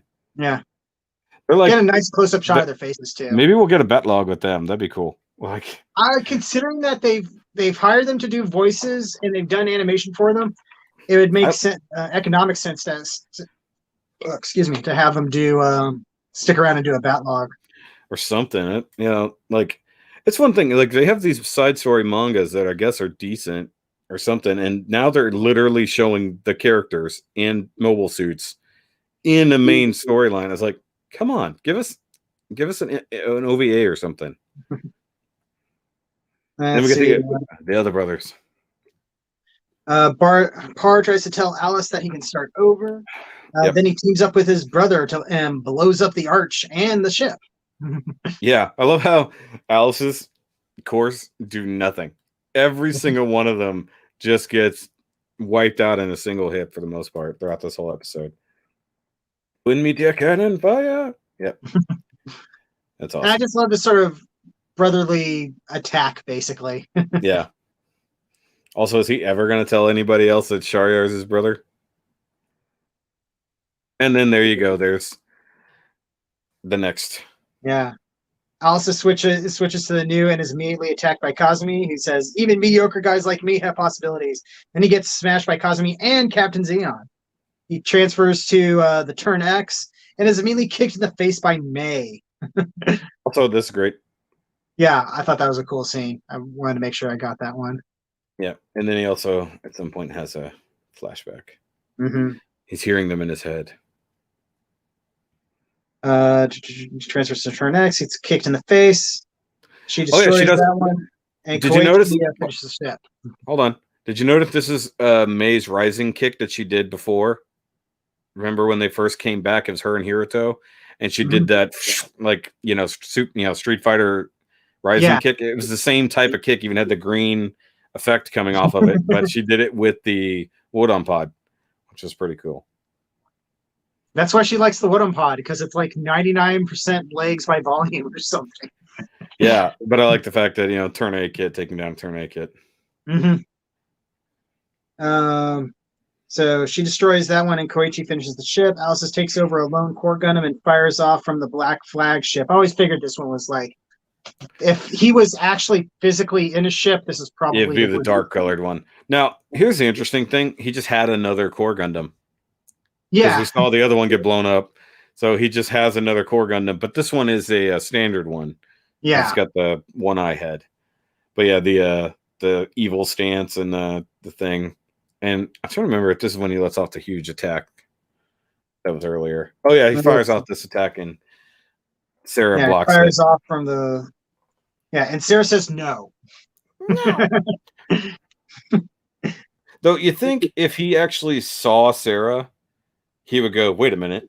That's the one thing that disappointed me about this episode. And I guess it's not really spoilers to say it right now. He does not seem to react necessarily to Sarah and May, at least in the way that we were anticipating that he would. Yeah. He doesn't suddenly go, oh, the ancients are still alive. It's these people. Yeah, so I don't know if I'd say a missed opportunity, but it's something that I was expecting and was a little sad that we didn't get. Yeah. I particularly thought at this point we would get that because he does react a little bit, but the champ decides it's time to duel.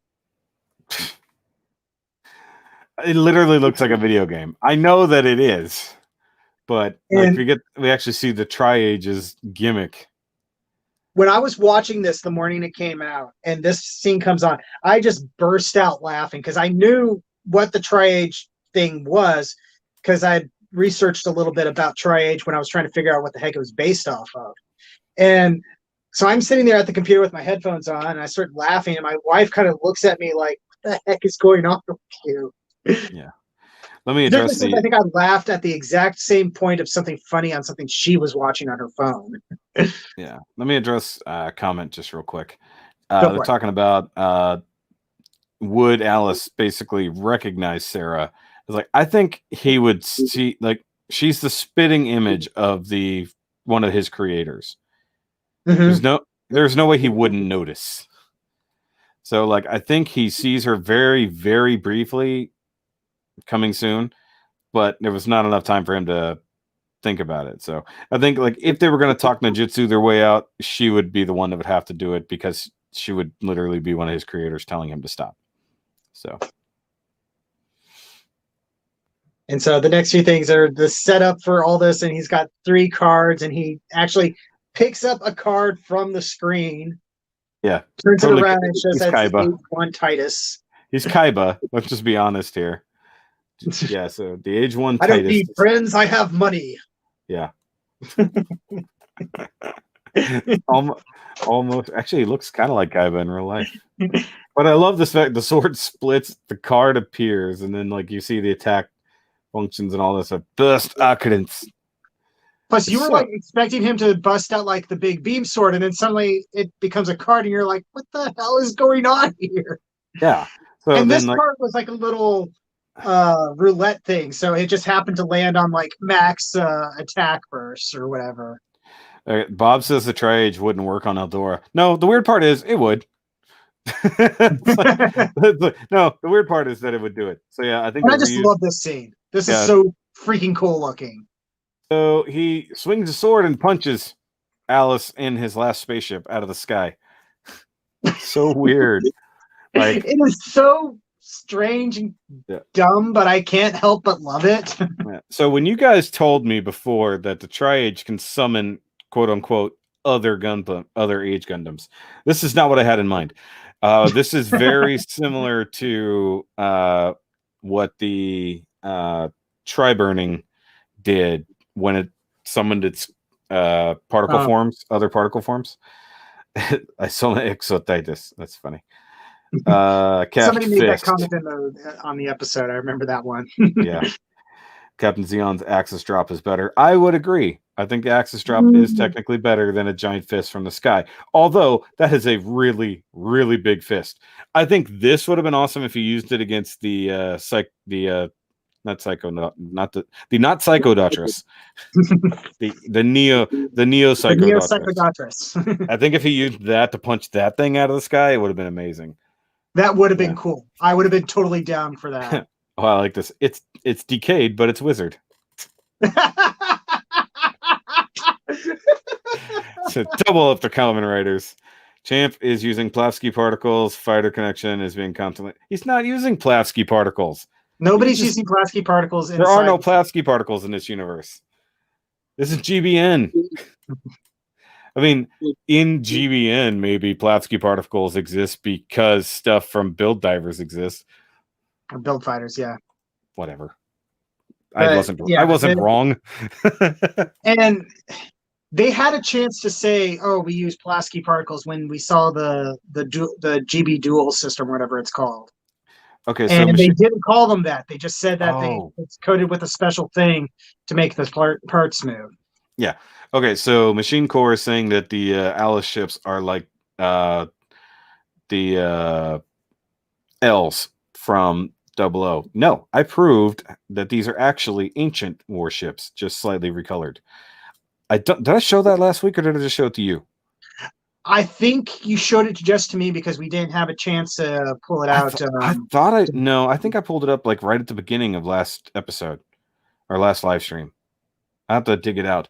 No, these are actually ancient ships, slightly Alicized, so to speak.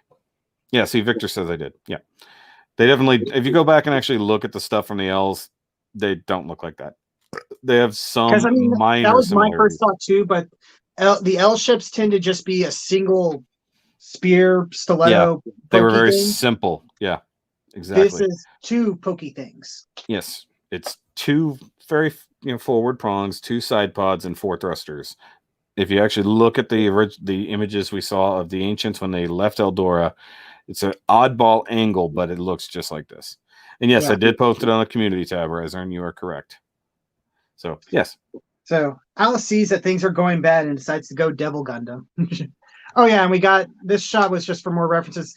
This is that one team that we saw in that like mirror match world or wherever. Yeah.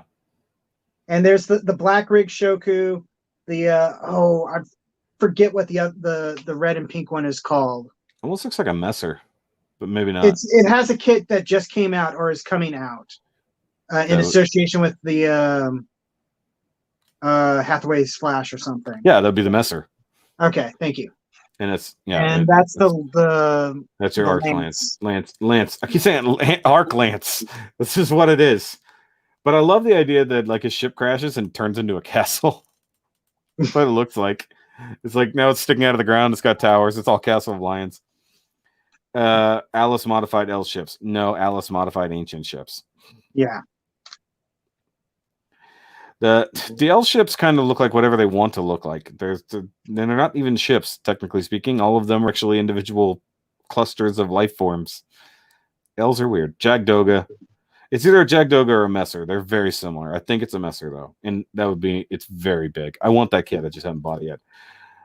But yes, you skipped Alice going all Devil Gundam. Although you will notice there's some marked similarities to the ending of Build Divers original, where the Alice thing is coming out of the ground, out of the infected stuff. Mm-hmm. So he tries to blast Sarah, but May protects her. They fall in mobile doll form, and then I guess their mobile dolls damage out, which is a little bit disturbing. And Riku and Hiroko pick them up. Yeah, the bullshit of this moment was so dumb. They're like, "Oh no, our mobile dolls!" And then, well, I guess I don't know if they got hit by any lightning that disabled them. Same kind of. It was a huge blast, whatever he fired at them. But they turn into their regular diver forms, and they call for Hiruto and Riku. And so they fly in with their Gundams, port out of their Gundams, grab them out of midair, fall off screen, and back in the Gundams. I was like, why didn't you just catch them in the hands of the Gundams? What's funny is if you look at, I should have gotten the screenshot. I didn't. If you look at them when they're flying out, just before they make their mobile suits disappear so they can catch them themselves, each of them both have a hand out to try to grab them. So it's like maybe the animators had the idea, and then they decided, like, no, that's going to be too hard to draw. Do the other thing. Exactly. It was just weird. I mean, it was a fun moment, but it was weird. And also that very tiny... They should have held off screen a little bit longer before coming back. It was like literally, whoop, now we're fine. Instead of like, oh, we're fine. You know, it's different. It's a more dramatic effect. It would be funny if every time a mobile suit damages out, the pilot falls to the ground. I think half the time they're on the ground, but in theory, you know, it's weird that they would just fall instead of just be whatever. I don't know. Or something. Yeah. This was just for a dramatic effect to somehow get them in the cockpit of the other protagonist. You know, that's really all it came down to. And I do like that they had them stand on opposite sides so they make it look better. Yeah. So I have a question. A question real quick that I just thought about. So when they are in GBN, they pilot standing up. Yes. But their diver units, they're always sitting. Don't ask questions. I just want to know why they don't have chairs. Why don't they have seats? The only person who sort of has a seat is probably Rommel and what's his face that I can remember his name? The Haro guy. Gunpla and the Franks. That's funny. Your wife when your Gundam's hand would have triggered season 3. Well, I mean, they wouldn't crush them. They could just literally go very gently, let them, I don't know, fall into their hands without letting them, you know, smash. Go. And yeah, so technically Par can't walk either, so it's just weird. We've already talked about that. Par doesn't realize he's actually walking on Eldora. Walking on Eldora. Ah. Okay, so there's Alice when he's kind of upset. Yeah, Dude, he's crying out. acting Also, there. that's just a cool looking scene. Yeah, and he's crying. That's the thing. Yes. He's not happy. He's not angry. He is emotionally distraught. Yeah, because he knows that basically this is it. This is game over. That's a fair point. Rommel just floats in the cockpit. That's weird. May and Sarah tell Alice that he will return to the Sea of Data and be reborn. Tell him he should. Yeah. Tell him he will. He said he should. And we get that cool shot. This cool shot of Eve kind of chiming in Force Ghost mode. Whether this is actually happening or it's just sort of a metaphor or something. I think it's technically happening, but it's interesting that she's overlaying Hiruto. Yes. Just interesting. So he gets blasted and has a vision of the ancients helping him basically move on. Great he shot. Detonates in a field of sparkles that go up like the space crossing. And go for it. I love the idea that like you don't see him like explode or whatever, and then it's this. It's sort of like, you know, light from beam and then instantly there. Like it's, you know, he's just connected enough that he's already there. And of course he returned to his original ancient form, which is awesome. And I'm not afraid to admit that this scene chokes me up a little bit. Yeah, it does.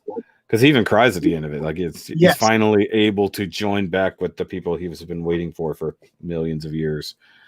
You know, it's so funny that like they eventually made him a sympathetic villain, not just the one to hate. But then you're like, okay, now you realize why he's like this. You know, we've been discussing this for weeks. You know, that they're actually developed Alus, not just. You know, where he just seemed like a emotionless gun, basically turns into, you know, he's actually got emotions in there. Whether he ever knew how to use them, they're there. So, you know, May was right. You know, it's like you can't just destroy him. He's basically one of us. And yes, he does get 2 waifus. Jesus. So technically they're his moms. So let's not look at it that way. So we transition to what's that? Yeah, you jumped ahead on the picture, so spoilers. Did I? Well, I mean you skipped the transition, so to speak, and you went straight to the. Oh yeah, we transition to a field of flowers where we see the sparkles settle on the ground. May and the others are there. And they find a baby Eldiver holding a pendant with Alice's symbol. She says this is not Alice, that he was born from the feelings of love surrounding GBN and his sincere wish to protect Eldora. May takes off her jacket. Yep. Well, that's fine. Continue. I'm going to bring up a point. So May takes off her jacket to swaddle the infant and shows the pendant/earring she's been hiding underneath, revealing that she was born from Eve's data. Either she was born of Eve's data or just it got kind of attached to her. That's the kind of iffy thing because Hiruto's been talking to Eve for so long and we never see Eve directly referenced to her. And she also says, I don't know where this came from. It just came with me when I was born. So in theory, because it was a physical object given to Eve, it just sort of when it had to pop out somewhere because it wasn't part of her. So in theory, maybe she's recycled Eve, or it's just the pendant came along with her. Because you're telling me it's not. It's like it's too big of a coincidence that hey, the Eldiver created from after Eve went away just happened to end up in a relationship with her previous human companion. I think there's way too much destiny involved in that, if that's the case. But also, why is Alice a baby? We've seen no evidence. Yeah, but we've never seen any evidence that Eldivers start out as babies. Sarah wasn't a baby. Not from it. Maybe it's because he was an AI and not an actual ancient. Well, maybe, but it's just kind of like we've seen May be born, so to speak, at least to the real world. and she's already adult form, not starting out as an infant. So it's a little weird. Then again, we don't know how much of the sea of data is left that's remaining of any ancients. So, you know, in theory, like he had to be start anew because there's not a whole lot because so many have been recovered. Kind of like how they can't, the incarnation system can't work if you don't have enough sand. Yeah. So in theory, but I like the idea that he is reborn as a baby so he can start over anew. And what I also, what I like about this also, and I've talked about this with you, I think, is I like how they make a point to say this is not the same character for both Alice and Eve. Yeah, that's what they were getting at 100%. Yeah. So, We're and not the one of same. the things I was dreading was the idea that May would reveal, it's like, oh yes, I am actually Eve reborn, and I have all of her memories, and I really am just her, and I was pretending, or you've made me remember my past life, or something. It's like, no, she's An still individual. May. Yeah. Just because she has at least a little bit of Eve in her doesn't mean she's Eve. Yeah, reborn Alice will be called Sula. It's the oob and boo effect. I mean, it basically. Actually, I did say that. I said that. If you move the letters around, you can get Saul, and it could be a biblical reference. Sure. Sure. It would be cool if they called it Sula. But yeah, no. All the weeboos jumped in joy when she started unzipping her jacket. It's like, calm down. But so she wraps up the baby, which is interesting. Like, I don't technically think he could feel cold, but I guess comfort is comfort regardless. Mm-hmm. And then apparently there were a lot of people in the comments saying something of the thought that she was going to quote unquote breastfeed. I mean, that's a weird reaction considering she's not a live human or can reproduce in such a way. I don't think she would even know about that necessarily unless nominee told her, maybe McGee, but I don't think, considering like they seem to kind of stress that she's only been online for so long. Yeah. Yeah, so that's my next question. Where does baby Alice go? Who takes care of the baby? like do they make a mobile doll for baby? No, I'm assuming that it'll have we'll just say we'll just assume. Because that's nothing they confirmed on screen, let's just be honest here. So assuming that this is a little baby boy Alice, somebody's going to have to raise this particular young baby. I'm assuming they'll give it to either Maggie or stay somewhere with people who can raise a child. I doubt I doubt May intends on raising the baby. Also, how would they possibly know where to find? Except if there was a bump in the data, like they were scanning and then they found it. Maybe because we see the data or the stuff flow up. Freddie even makes sure mentions that it's like what did he call it again? The crossing space crossing. Thank you. So maybe they just followed the particles. I mean, maybe it's a little weird though, but because we do see them trickling down, sort of.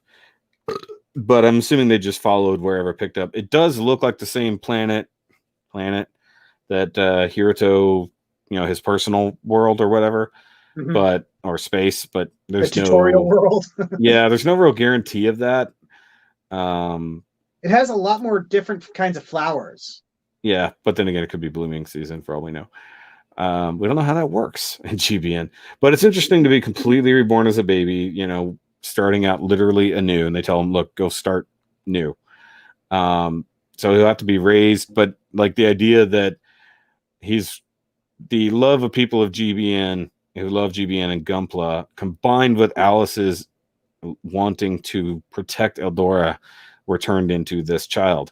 So does that mean in the future he might want to return to Eldora to become its protector, but with Gunpla?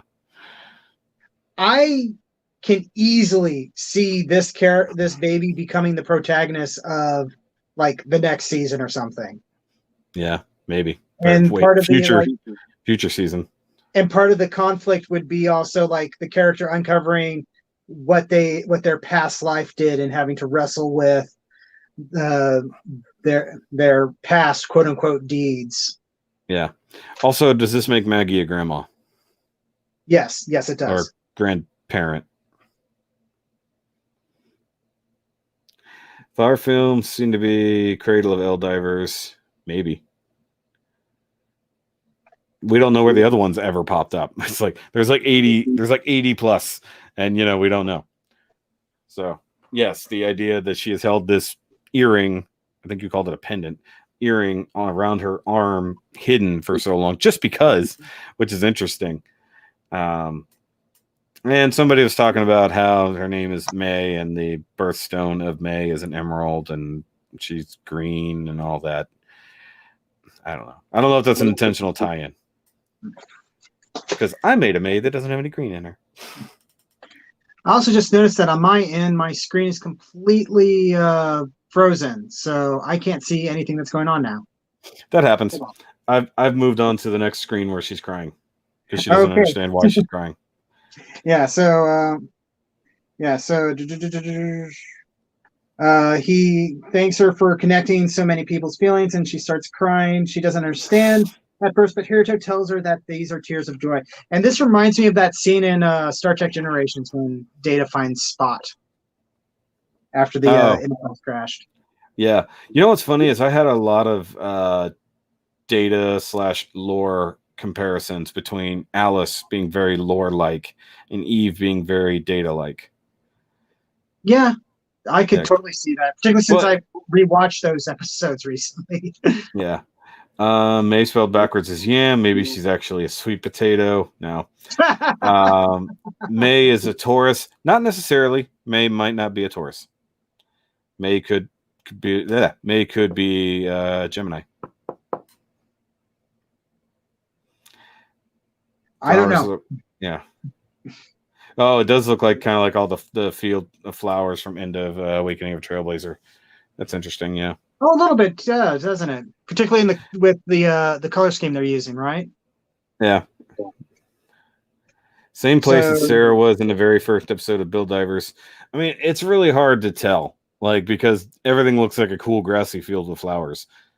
We don't know it's the same spot. It could just be a place. There's a lot of places that look like that. They may be right, though, because I do remember her waking up, like she woke up in a field of like lavender flowers and stuff. And we see before she meets Riku, and we see her like psychically, digitally reach out to him when he's picking his Gunpla. I guess that's true. And then Alice, or not Alice. God damn it, my brain is tired. May smiling and crying, which is both very sweet and always creepy. When we see these characters who have been very robotic start smiling. Like when Hiruto smiled the first time, we're like, oh God. Yeah. kill it with fire. And she's like, so he's like, tears aren't always about being sad. Sometimes you can cry when happy. So she's super happy that Alice wasn't killed and then was reborn. And now she gets to be a mama or something. Yep. I'm not sure. So we finally get the title card, even though the episode's almost over. Yeah. And we're back in the real world. And we see Miss Tori, the champ, and the game master all having tea at a cafe, as well as an ad for Gundam Breaker Mobile. A very, very blatant ad. They're like, by the way, and it's specifically for the update for Gundam Breaker Mobile, because that's not the Artemis or whatever it is. It's the upgraded version that's based off the Destiny. Yeah, I was gonna say that looks like the Destiny combined with a little scramble. 100%. Oh yeah, I guess Artemis. I have not played that game in so long. But yeah, there's Champ, and then Game Master in real world is like terrifying. Yeah. He's so serious. What's funny is when I looked at it, it's like that's totally Game Master. I mean, who else would it be? But also, it's just like I looked at his face, like, yeah, serious expression. Doesn't look like he knows what fun would be if it, bit him. Yeah, totally a Game Master. Yeah, but no, Miss Tori is, yeah. I love her get up, particularly the big yellow feather in her hat. Yeah, in case you didn't know, it's me. But So, I like this conversation. Yeah, she brings up that while the game was still in development, it was hacked during a closed internal test, and somehow an outside force accessed it, and which caused the entire thing to be delayed for release. And they can never figure out how it was accessed and where it was accessed. It was as if the source never existed. It just left traces like a lingering aroma. Someone said Miss Tori is Kamiki from Try. Oh, her sister. That doesn't make a lot of sense, to be totally honest. No, I know. I'm not connecting these universes at all, aside from cameos. When Build Divers first started, I was convinced that Sarah was the daughter of yeah. Reggie and yeah. That's what everybody thought. And then they were like, and then they gave her a name and an origin. I was like, oh, it's not her. Nope. Poop. And you were like, good, because you hated Island Wars. Okay,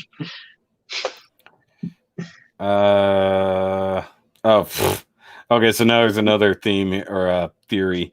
It says that Ogre is actually Kamiki Sekai, who grew up and decided to become a chef and then heard of GBN. That's why he likes fighting and talking about food.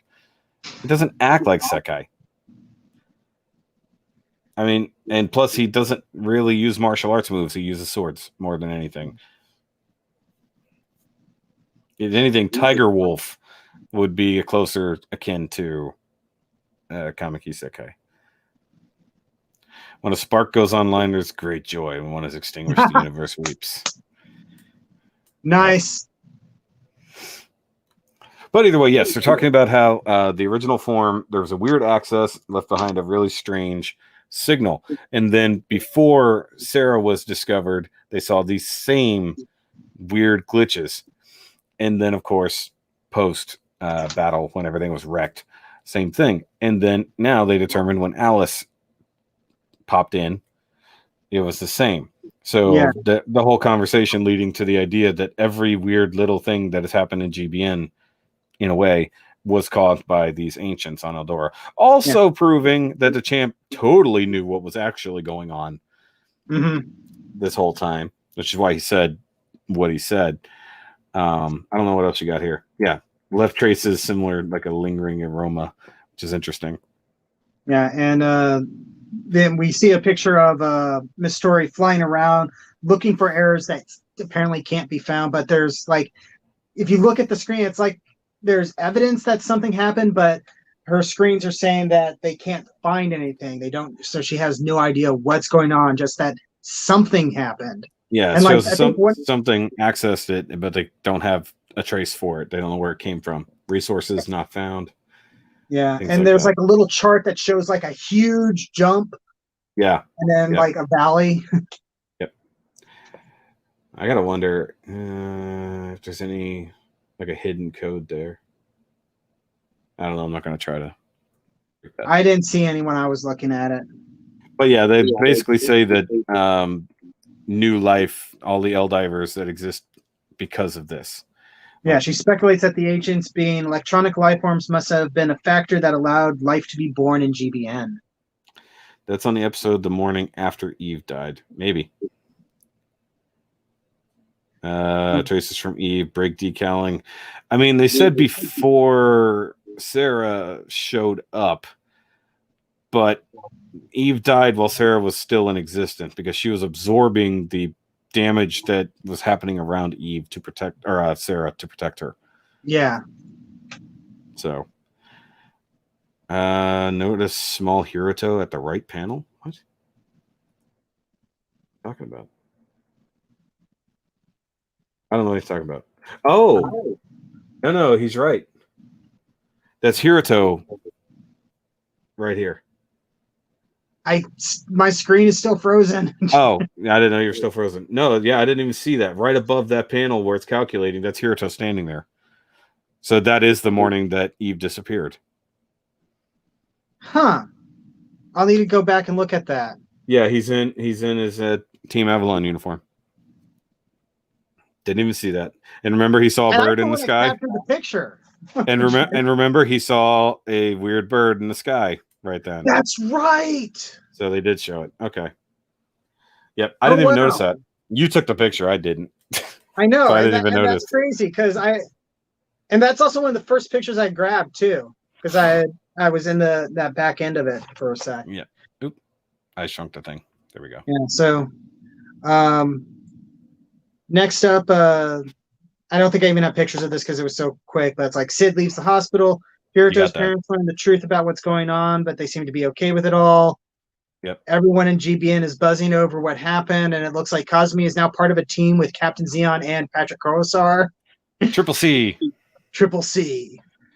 So, just as a side note, after this, I'm going to go through and try to make a montage of every Patrick I'm back. cameo. Oh, you're back online. Can you go back to that picture real quick then, now that I can actually see it?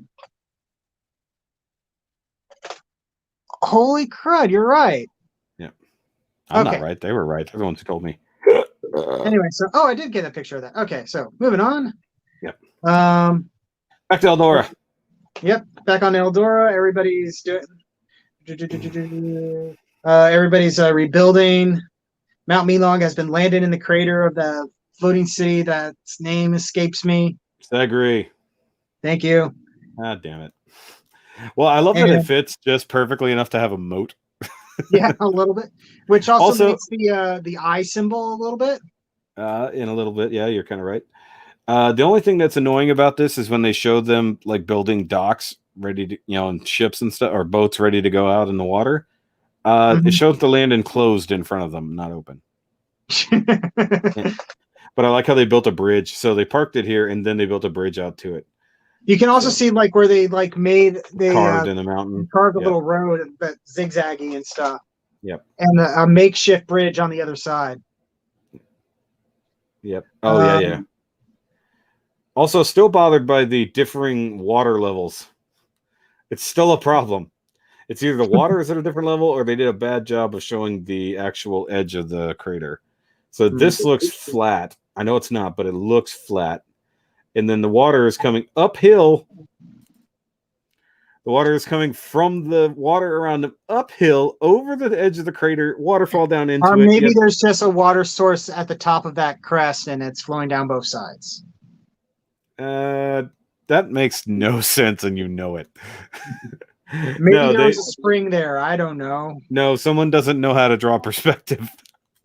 Is what's happening. Remember I said it bothered me. The crater didn't make sense because the water level, when it's got an open edge, should be equal, but it's not. This is a lower water level than what's outside. Makes no damn sense. Also, Milog had to have made a big splash. Hinata's visited now. She's got her own little neat outfit. I feel like Carlos would be very mad at this. Like, Hinata got to go to Eldora. What did she do to deserve it? And something I'm curious about is, do you think she's got like, because you can't see her ears, do you think she's supposed to have like long puppy ears or something like that? Or is it just her hair is really long? No, her hair's long, you weirdo. There's no furriness happening here. I like her outfit, though. I like her outfit. I like it too. What's my mind when I was seeing like the red and white color schemes, immediately thought it's like, oh, maybe she does get like a GN Archer or something, because that's that color scheme. It looks like the new IBO Gundam. The one from the game. Yeah. Color scheme wise, it looks like that. You've got the yellow. Yeah, because that red is a bit more of an orangish red too, isn't it? Yeah. Which is very much that one. Anyway, so there he is. So he's been lurking the whole time. He says, "I'm happy, actually." Okay, well, good. Just making comments to see if he was watching. I was just seeing if he was watching. Do you know? Hold on. There were questions. I have to scroll back. Go for it. There was a question that I did not see. I was looking down. What? Do you know where I can find Plug Plate? Don't look for Plug Plate. Look for Styrene Sheet. Go on Amazon. Look for, what is the name of the brand? Green something or other. Because it's cheaper than actual Plug Plate. Don't buy Plug Plate name brand. Oh, wait, it's not in here. It's in my other thingy.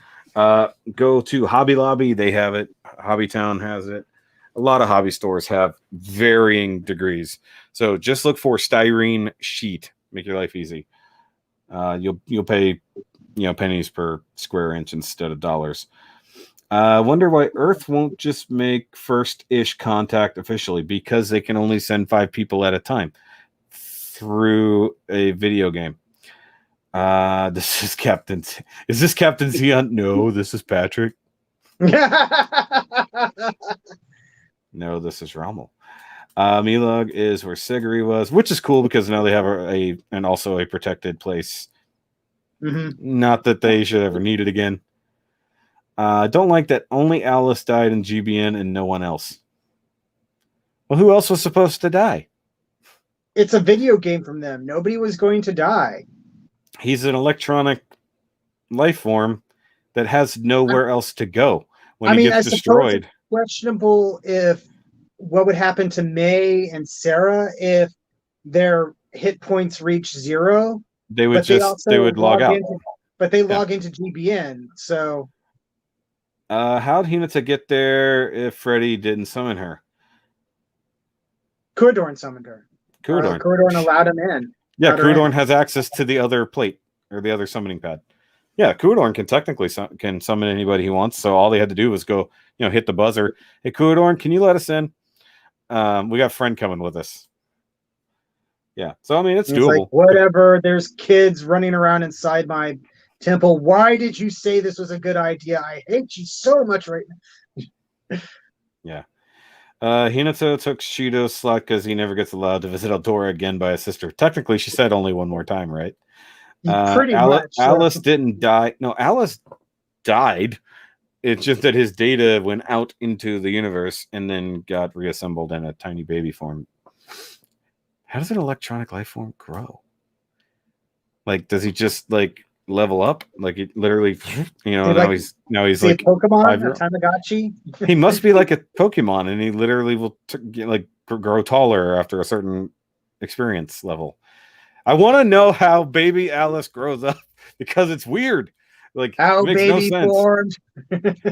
if they showed him being reborn as say a young child, like 5 or something, not an infant, but a young child who had no memory, and then they have to because we dealt with children a lot in the series, so it would have been interesting to see children, not baby. But I mean, baby is literal rebirth. So, do you think he'll have purple hair? I would think so. Maybe he's a baby forever. That would suck, because then he literally couldn't do anything. No, I'm pretty sure he's going to be like future protagonist or something. Yeah, I'll read that or watch that if I find out. Okay, so then they say, "Hey, let's go to the village." Freddy walks up, said, "Hey, nice to meet you. I don't know who you are. Yeah, you guys brought a stranger. What the hell?" This is the other build diver from our world. And they're like, there were more build divers about it before. Yeah, we're not bringing that part up. I thought the same thought. I'm like, yeah, you've never referenced her once this entire time. You've been coming to this place for a few months, I guess, roughly speaking. And I love, this, they go off. Freddy, whatever, wants to do that. Cosme walks off with Maya. It's like, good, I can't wait to eat your cooking. And then she punches him and he yells, ow. So interesting. They once again confirming they do feel pain, but they've never considered that. Mm-hmm. And then, May and Hiruto have another moment, sort of. And I like how they're still standoffish, like they're just not acknowledging at all. And he probably still hasn't gone, hey, by the way, I know where you got that. We should probably talk. And so she goes to walk away, and then wind. Yeah, we see a white petal float up, and they both kind of look at it. Yep. So once again, Eve, being part of the universe, doing the thing. Oh, hey, totally not Marlon, just to be $10. Can't wait for the end because I'm probably going to fall asleep, but here's to ReRISE for being better than Divers, and to you for covering the episodes. Thank you, Marlon, for the $10. That will take me months to actually get. Because it's like if you don't earn enough money via super chats, it just sits there until you get it all your AdSense together. It's all good. The white and green flag, same color motif as May, but it's also the same color of the crystals that he always used. Yeah, and I love this symbol, particularly the human handprint and the paw print. Yeah. Oh, and by the way, this is like the symbol that was etched in the stone for the intro. Little bit, yeah. It's the ReRISE Gundam. Also, and I love how it says build divers, and it still has the small lowercase I. Yep. They're like, so wait, does this count as their force base? Maybe. They get a whole planet on the other side of the galaxy for their force base. I also like how the shield's still being like used as like a little memorial shrine thing. Yeah, it totally makes sense. Eve was pulling Hiruto up in episode 25 despite May being there. Yes, we are acknowledging that Eve and May are not the same person. Yes. Eve is technically part of the ether, the sea of data across the whole universe, the ethereal plane, so to speak. May just happened to be rebuilt of her data, or the bits of her sort of floating about, especially the earring that disappeared. So wait, is that the same field? If it was the same field where Eve, Sarah, May all potentially popped in for the first time, but she was born with the thing in her hand in the real world. Are we not addressing that at all? No. Like when she came out in her doll body. When she came out in the real world and she was holding that. I didn't think about it until you brought that up, which is why we're not talking about it. No, we're stopping. We're not questioning. There's a lot of dive magic happening when it comes to the Eldiver bodies and that. So she didn't even notice it until then. So it wasn't until she became real that even came up. But then again, we haven't seen her true birth. Yeah, a screenshot of Freddy meeting Hinata would have been cute. Yeah, but I didn't take the screenshots. Somebody else did. So I would have got that, but I wasn't in charge. I want to talk about Lonely. I'm calling him Lonely. This is my favorite moment of the entire series. It is I really like the scene, particularly because they conveyed emotion on a ball with arms and legs and only one eye. I mean, he's essentially Wall-E. He's a robot with base emotions and is reacting, and he's seemingly the last one eye. Yeah, because he's walking around. To me, the way he's walking, he looks like he's lost. He looks like he's kind of lonely. That's why I call him Lonely. Later, we certainly can tell he is afraid. Okay, I'm going to pull that comment up, but only after the final shot. Okay, so he's lonely, and then God damn it, guys. The chat is so much funnier than we are sometimes. So the two morons ride up on him. And they're like, hey. Yeah, they're like, I love losers. You didn't get that shot of them. Fantastic artwork in the car. And the other one literally, Calico says, are you all on your own? Whatever. And then I forgot the other guy's name. They'll say it. And he's literally like, get in the back. They're literally like, this one series summarizes the entire thing. This one shot summarizes the entire series. It's like judging a thing by what it did versus seeing what it can be. They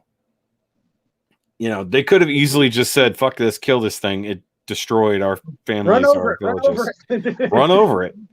But they also don't know. They know that their beam weapons can't kill it. So I don't know. But the fact that it literally shows fear, the eye shrinks and everything, and then it reacts to them being nice to it. It's like, so does this mean that the one eyes possibly were enslaved by Alus and they kind of only had limited ability of their own? Maybe. So without Alus being around, it's free like a Borg. If you really look at it like the Borg, Alus is the queen. It's just so sad. I mean, yeah, Zaboon. Thank you. I always forget his name. Yeah. Okay. So It's the start of Breaking Bad. Yeah, so it's Breaking Bad Gundam. That's funny. So I have questions, but first of all, I have to go back to the comment.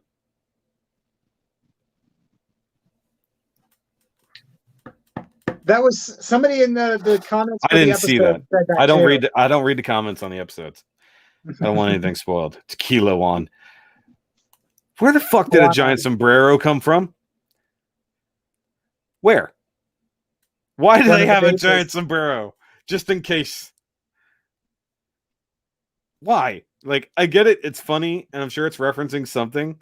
But what the hell? Even when I saw this, I laughed out loud. I'm like, why does it have a damn sombrero? This scene was spoiled for me. Yeah. I popped on Facebook before I had finished watching the episode. Oh, you know better. I should have known better. And then, like, one of the first posts in one of the Facebook groups was this picture, and I'm like, son of a. So I finished watching the episode, went back to that thing. It's like, I think I reported it to admin and said, like, maybe don't post spoiler pictures, please. Literally the final frame of a series. But I mean, without reference, you're just like, it looks like a joke. Like without any reference whatsoever, it's a joke. And I love the fact that as he's pulling away, the hat starts to fall. He catches it and straightens it up. He cares about the hat. Just a little touches. He's got so much personality in a Also, thing that what? Something that I've noticed on this, I don't think it's like this on any of the others. He's got a dent. No. They're almost like Haros. So see how he's got the holes coming out the bottom? Those are doors at the top. He's got one on. He's got one on both sides. He had a dent showing that he was damaged or something like that. No, that would make sense. I understand your thinking there, but I'm pretty sure he's got one on both sides. I think you saw it earlier. Fair enough. So I know it's the same thing. They're mirrored. I think they are similar to Haro. This, by the way. Oh, really? Yeah, they took a Haro, smoothed it out, and somehow made the legs. And then, like, they managed to find like a little hat that matches up to that closely. And well, I mean, I've already, since we first saw these things, I already told you how to make the legs. We have the parts. You know, you could do that. But I just love it. I mean, I think it's hilarious that they did this. But I love the idea that it doesn't matter what it did before. Yeah. It can have a fresh start too. But like, where does this go? I want to see the future of these three. Yes. Like, what did these guys do? This makes me think like they're gonna somehow they're gonna get in like an Eldora Brute or something like that, and they're gonna become mobile suit pilots somehow with this thing helping them out. Well, here's the question. Presumably they're going between villages right now. Right? What happens when I get to that next village who hasn't been really party to everything that's been going on? I believe the term is hilarity ensues. Yeah. I just want to see him like trying to get used to living amongst the new people. Like, and just he keeps knocking shit over and trying to make up for it. And some people tries like to play with the kids and they run away and he looks sad. He's gonna be like the Naruto character in the futures because he's been chastised for what he used to be, even though he's not that anymore. And he spends most of his time learning from them and trying to grow. He's also if he was damaged, then he would be swing from a tree for him to sit in. Yeah. Well, if the case was that he was damaged, like say that is a ding and he's damaged, then whatever. And like then we have an Iron Giant situation. Yes. Where they can teach it, whatever. Or we have a Wani 5 situation. I'm not familiar with that one. Or if I am, I don't recognize it. Johnny 5. Oh, Johnny 5. Oh, Wani. He's the Wani. It's the funniest fucking thing ever. But I love the idea that it had emotions, like, and it has thoughts of its own. That's nothing we've remotely considered. We just thought Alus makes these things, he sends them out there, he controls them, you know, he batch controls them. Yeah, and now we see that there's some sentience. Directly, like maybe not directly, but we never thought of them having thoughts of their own. Just he's always controlling them, even if it's on sort of a subconscious level. Yeah. So is there an entire side story about the enslaved one-eyes species that Alus took? Oh, I brought it up before. What if the one-eyes were the species they fought, and then Alus enslaved remnants of them. Oh, I think I brought that up when we first saw them. Like, where did these come from? Like, maybe the One-Eyes were the invading species that you they thought fought. of the idea. I think you thought that maybe he copied them. I think I thought, because he copies everything. But now we see these things have sentience. And we also said they're like the replicators. They're like replicators from Stargate. You know, eventually they gain sentience as well, along with a hive mind. So, I don't know, Borg. You know, what if it conquered the Borg and had freed communities of Borg? I don't know. It's a lot of interesting stuff in the last like 45 seconds of this episode, Right? of this series that has already brought so much to mind. Oh, then the final shot, the coffin in space, so to speak. The moon. Yeah, I'm Did not the even going moon to bring turn up. around, or Oh, I was don't there even want to another- think. I don't know what happened with the moon. I mean, in theory, they turned it so that people didn't have to look at the gun anymore. I mean, the gun was wiped out mostly. Did we know the mainframe was wiped out, so there's nothing left there? But there clearly hasn't been enough time for the moon to quote unquote regrow. unless So, Corridor did something. I mean, if Corridor turned it, cool. But I mean, really, we're supposed to be looking at the last little bit of the. But like, is this supposed to be the same time, or is this in the future? I was thinking it was the same time. Yeah. Also, there's like a weird bright spot on the moon. What? There's like a bright spot on the moon. It's kind of hard to Oh, on see. the but moon. it's so Yeah, small. right there. It looks like a base for no reason. Yeah, or I a don't- gate or something like that. I don't know, dude. Like they do some weird stuff in this final shot here. In theory, this is the same time. We don't know that though. Kudorn can move it with his powers. I mean, that's an assumption. Yeah, I mean, he could have.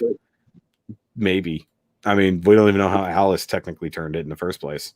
And it's a moon. How does it have thrusters? I mean, the Death Really Star big can move. thrusters. The Death Star can move. Nobody ever questions that. Okay, so that was the end of the series. And yes, it's the coffin representing Eve finally getting to space. That was the whole point of the Tate. The Tate Gundam. Don't call it. It's Tate. It's Nip Tate. Can't but take you. I don't have to. It's named Tate. What do you want me to do? With a giant file. Yes. Yes. That's how they've rebuilt the moon, with a giant file. That's right. What's funny is I remember I think earlier today I saw somebody post a picture of like a Gunpla holding another thing, like it was working on it, and the way they showed it was working on it with file. Yep. Nate. I don't That's call the it Nate. I easiest call it. shorthand you can do. Yeah. See, I don't call it the Nate. I call it the Tate. Even though I called it Nate that one time. Okay, and then these are my screenshots to make the thumbnail for anybody who cares. And then the one I didn't use. Okay. So we still got a little bit of time from our normal shutdown time. We still got 50 people watching, by the way. So Woo! People, make sure you go subscribe before you leave. This isn't over. So go find the Rodimus 13. I keep forgetting to link his thing down below. Go find Rodimus 13 Shelf Space on YouTube. Go subscribe to his channel. Go subscribe to the Shoki Reviews 2 channel as well, because that's where a lot of stuff is going on currently, while I don't have a whole lot of Gunpla stuff happening. So I am working on things. Now, since you guys are all here and in the chat, let's ask you guys some questions. So, all at once, what was your favorite moment in the series so far? You can answer while they're typing. Well, let's see. My favorite moment. That's hard to pick because there's so many. I've actually, you know what? No. Top of my head, the fuck you sniper moment. Thank you. From, Thank you. With the Your Raven, when he jams the thing into his head. Like he shoots the thing into his head, jams his arm in there, and then blasts him just for good measure. I think that's one of my favorite moments. Yep. Yes, we do have battle logs coming. Sorry, I'm reading the chat. So we'll review the battle logs when they come out, whenever that happens. Carlos says the launch sequence, Axis drop. Yep. He's going all the way back to season 1 too. Yeah. Okay. So if you go back to season 1 of ReRISE, that's fine as well. Moment where I realized Eldora was real, and then what happened was real. Yep. Oh, that's a good one. Yeah. Episode 20 with Hiruto crying, being comforted by May. Yep. The Alus headshot is iconic. Yep. Segri was blown away. That's messed up, Bob. That's really messed up. Although it was a really beautiful shot. It's a very well done. I mean, the first they self-stand do moment. Tragedy and sadness so freaking well in this. Yeah. I don't offhand. I don't know what my favorite moment of the whole series would be, because just that final the final moment with the lonely one is Juan the Lonely. There we go. That's his new name. Juan is the lonely. Juan is the loneliest.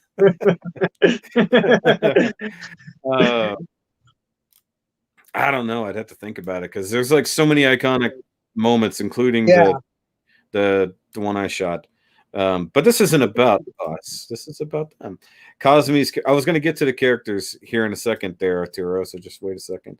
Final struggle to save Mazuki. That was actually really good too. Re-Rising Gundam coming together. Yep. Oh, that was super cool. Yeah. I'm trying to think. How about the Raven sniping the Earth 3? You know, that whole moment, the sniper versus sniper moment was pretty freaking epic. I won. There we go. That's funny. A couple of noodles, Salt Sam. Yeah. That's funny. Okay, so favorite character out of this series, not favorite character. I mean, I want to say Hiruto off the top of my head, but I think May. Think May's your favorite? Okay. Guys, pick your favorite character. Okay, we'll say favorite 2 characters. It makes your life easier, guys. Kazumi for Drill Master. King Mode. King Mode for Emil was a good one. Flamey Pow. May or Hiruto. May. There's a lot of Mays. Now, how many of y'all are just simping for May? Favorite simp moment of the entire series.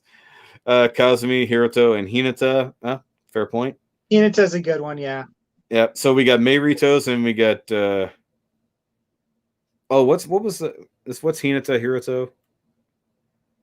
Hinato? I think it was Hinato. Yeah, Hinato and May Rito.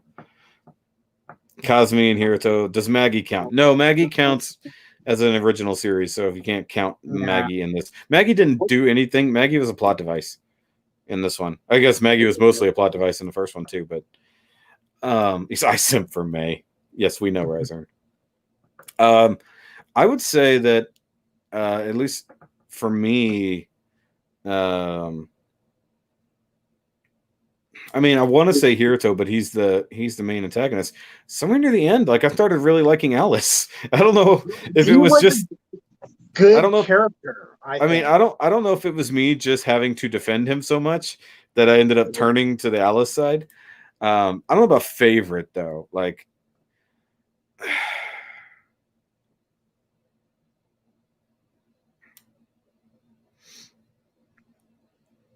Hiruto's dad. Hiruto's dad. It's just insane work ethic and just being overall nuts. No one said Par. Yeah, that's kind of a problem. Par is a close second, I would think. Par was really good, though. I think once he hit his character development moment, it was just the end of him. Like he didn't. It's like Par always struck me as only had so far to grow, and then once we got the backstory, it was just like, okay, he's done. Like, and then he just coasted, drifted away. Everybody else was like on an upward climb except for Par. Par had a very short, like, boop, boop, and then just get better. It went from deal with your shit to get good. That's all it was for Par. And I'm fine. It's just that's fine. I'm not reading that, Carlos.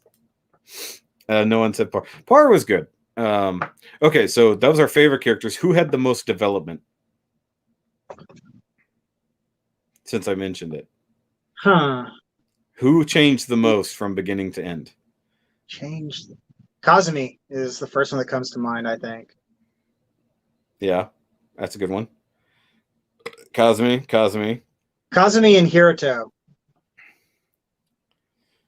I mean, Kazumi and Mei, Kazumi, Hiruto and Kazumi. I don't think Mei Kazumi. changed per se. She just I evolved. think she found what she was looking for more than anything. She found the purpose she was looking out for. Yeah. But it was like, I'm not seeing Freddy or Maya. Oh, nobody said Maya for favorite character or Freddy. How did nobody say Freddy for favorite character? That's interesting. Hiruto was getting over his own regrets. So Kazumi, Hinata, third Hiruto. What does that mean? What is third Hiruto? One Eye. Yep. Okay, Victor said Freddy. Oh, Goldcat said Freddy. Hey, the chat goes so quick sometimes I don't see the replies, even when I'm staring directly at it, and sometimes it goes by. But most character development, I think Mei did evolve because she was lacking a lot of humanity. Fair. Huge manatees. I miss what's Scott McNeil. No one's saying Stola. Some people said Stola had character growth. I mean, basically everyone had character growth. Everyone had something to work on. And like I said, I think that Par was the shortest level of growth from beginning to end. And it just took a long time. I think they held on to his backstory. Remember, I bitched for so long that we didn't get his backstory. And then we got it, and then it's like, okay, we're there. He's good. He just needed friends. Patrick cameos. There we go. There we go. I'd say that Hiruto had Hiruto didn't have growth. Hiruto had returning to character. Hiruto came back to being himself. I think Kazumi, I don't know, Kazumi is probably the same story, but he became a douchebag, not just was emotionally lost.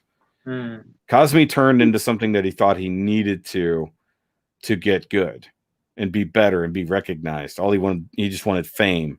He wanted recognition. So he turned into a douchebag to get those things. And then it didn't work. And then once he became humble and less stupid and started working on being with people again. So I feel like a lot of these people it was a story of just returning to form, not so much character development. And I think I may have just destroyed my own original idea. Like, it's just like, who had the most character development? None of them, because everybody just went back to being who they were, except for Mei. So I think technically speaking, Mei had the most actual character development. Although I'd say Freddy got a lot of character development from, if you count his flashback episode. Yeah, from being the somewhat cowardly little kid to, the brave, full-on member of GBN. He would have gone out into the field with them if they had actually let him, I imagine. Yeah, Stola grew off screen. That's true. Yeah, Stola only changed after the massive cataclysm. And then went just straight up.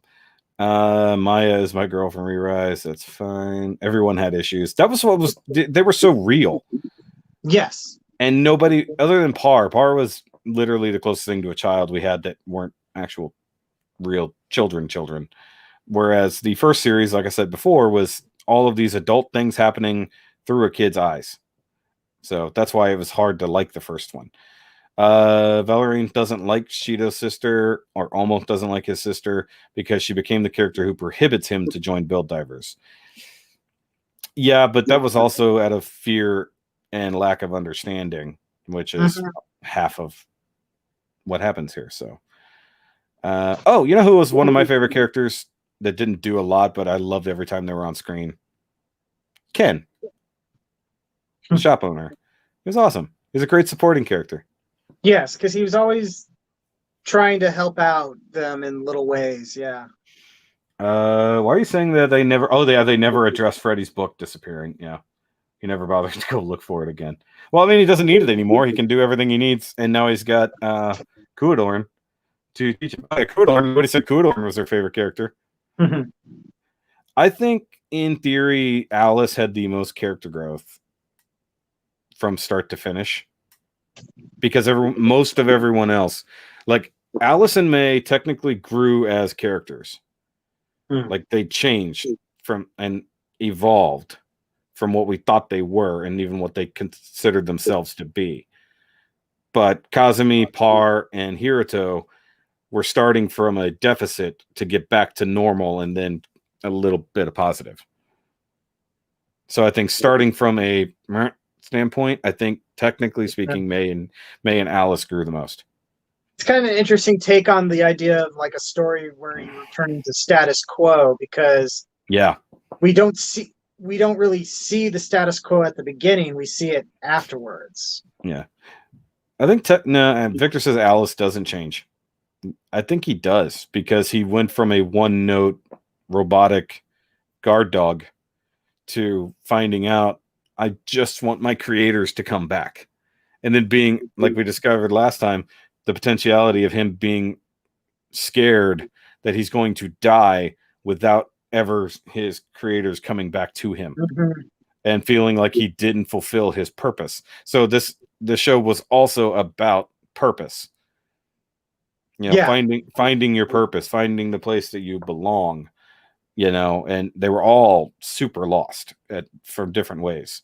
And then there's a trailer for, except for I think it was for the last episode for this. Yeah, that sums up the character motivations, and a lot of it is like looking for their reason, basically. Yeah. Well, Victor, what you said was Alus don't change. We only discovered his story. I think he did change from the character from when we first get him to how he ends. He literally has the most character growth because he becomes an entirely different person. But yeah,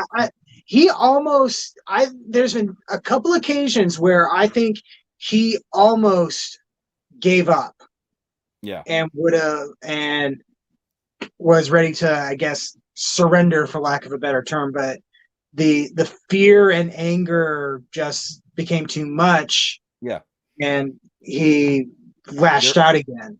Yeah, see, there was a long point from when we finally meet him, and we see that the actions, that everything they're fighting is due to him.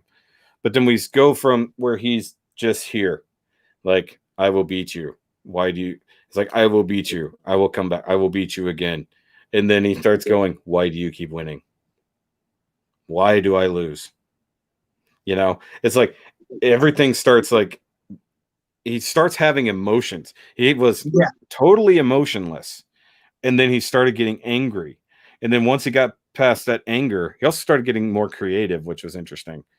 Like it seems like he was twisting things more and more as time went on.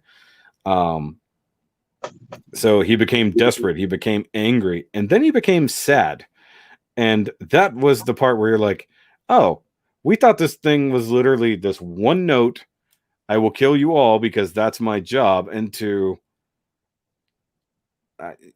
let me do my job. Why won't you let me do my job? Where are my people who care about me? I'm damaged. I'm broken. I just want to go to sleep, but I can't, and no one else can turn me off. Where are my mommies? I mean, that's kind of what it was. And it's like, he had development. He had character. He did change. And like, in theory, we don't know how much what he was like to begin with, but probably a bit more rational, but also probably still very guard doggy. They put him to sleep because they said, your job's done. Cool. Thanks. Also, you're broken. You know, they were nice to him. And then when he comes back, no one's nice to him. Even his trusted ally comes up to basically fight him.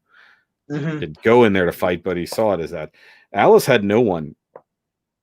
And he was only trying to do his job.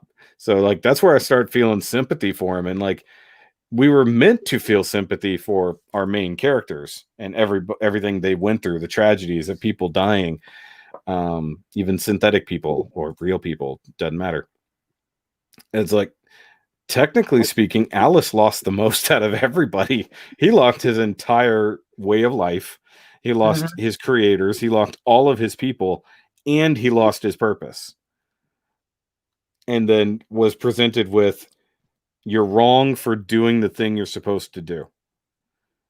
You know, so I think in a way he had the most development. May, on the other hand, had nothing.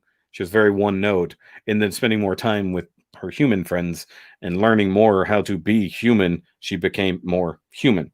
And she was the key to understanding Alus, where everybody else just said, no, fuck it, kill him. And she's like, wait, what if we find a way to save him? So, yeah, everybody says Alus looks like Hiruto with his hair. I think it looks like Sasuke. A little bit, yeah. And the eyes. He's got the Renegon and everything. People This talk also about shows that you brought up the idea that about this was all part of the plan. We were joking before that when Sid was taunting Alice to basically go to GBN and start messing things up there, that Kurodor was like, dude, shut up. But no, apparently I think that was also part of the plan, is he was basically going, it's like, yeah, come on. It's too bad you can't go into GBN and screw things up over there for us. Don't do that. part of me wonders if they had a different plan to like actually convince Alice to go to sleep. Like he was almost there, and then they were going to try to transfer him while he was asleep. So I think there was multiple plans to the same end, that he was going to GBN one way or the other. But remember, like, I mean, they could have told Masaki what was up after he logged in, but he wasn't part of the initial plan. He was just like, oh, cool, we have another gun, you know. But this was a fair point. Series taught me how bad it is to leave someone hanging.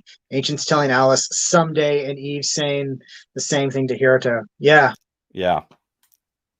That's nuts. When Alice goes, how long is someday? Yeah. That always. When will that day come? And that was one of the first lines we got from Alice when we actually got to meet him face to face. Alice was like, it was just a male GLaDOS. If you're talking about end of Portal 2 GLaDOS, yes. Very similar, you know. Less annoying voice.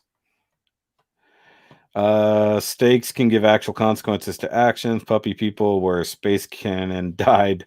They're not simulations, they died. Yeah. It changed the whole, literally changed the game. I wonder if it's possible to wipe his memory. No, I don't. Well, nobody knows how to access the system, so I don't know.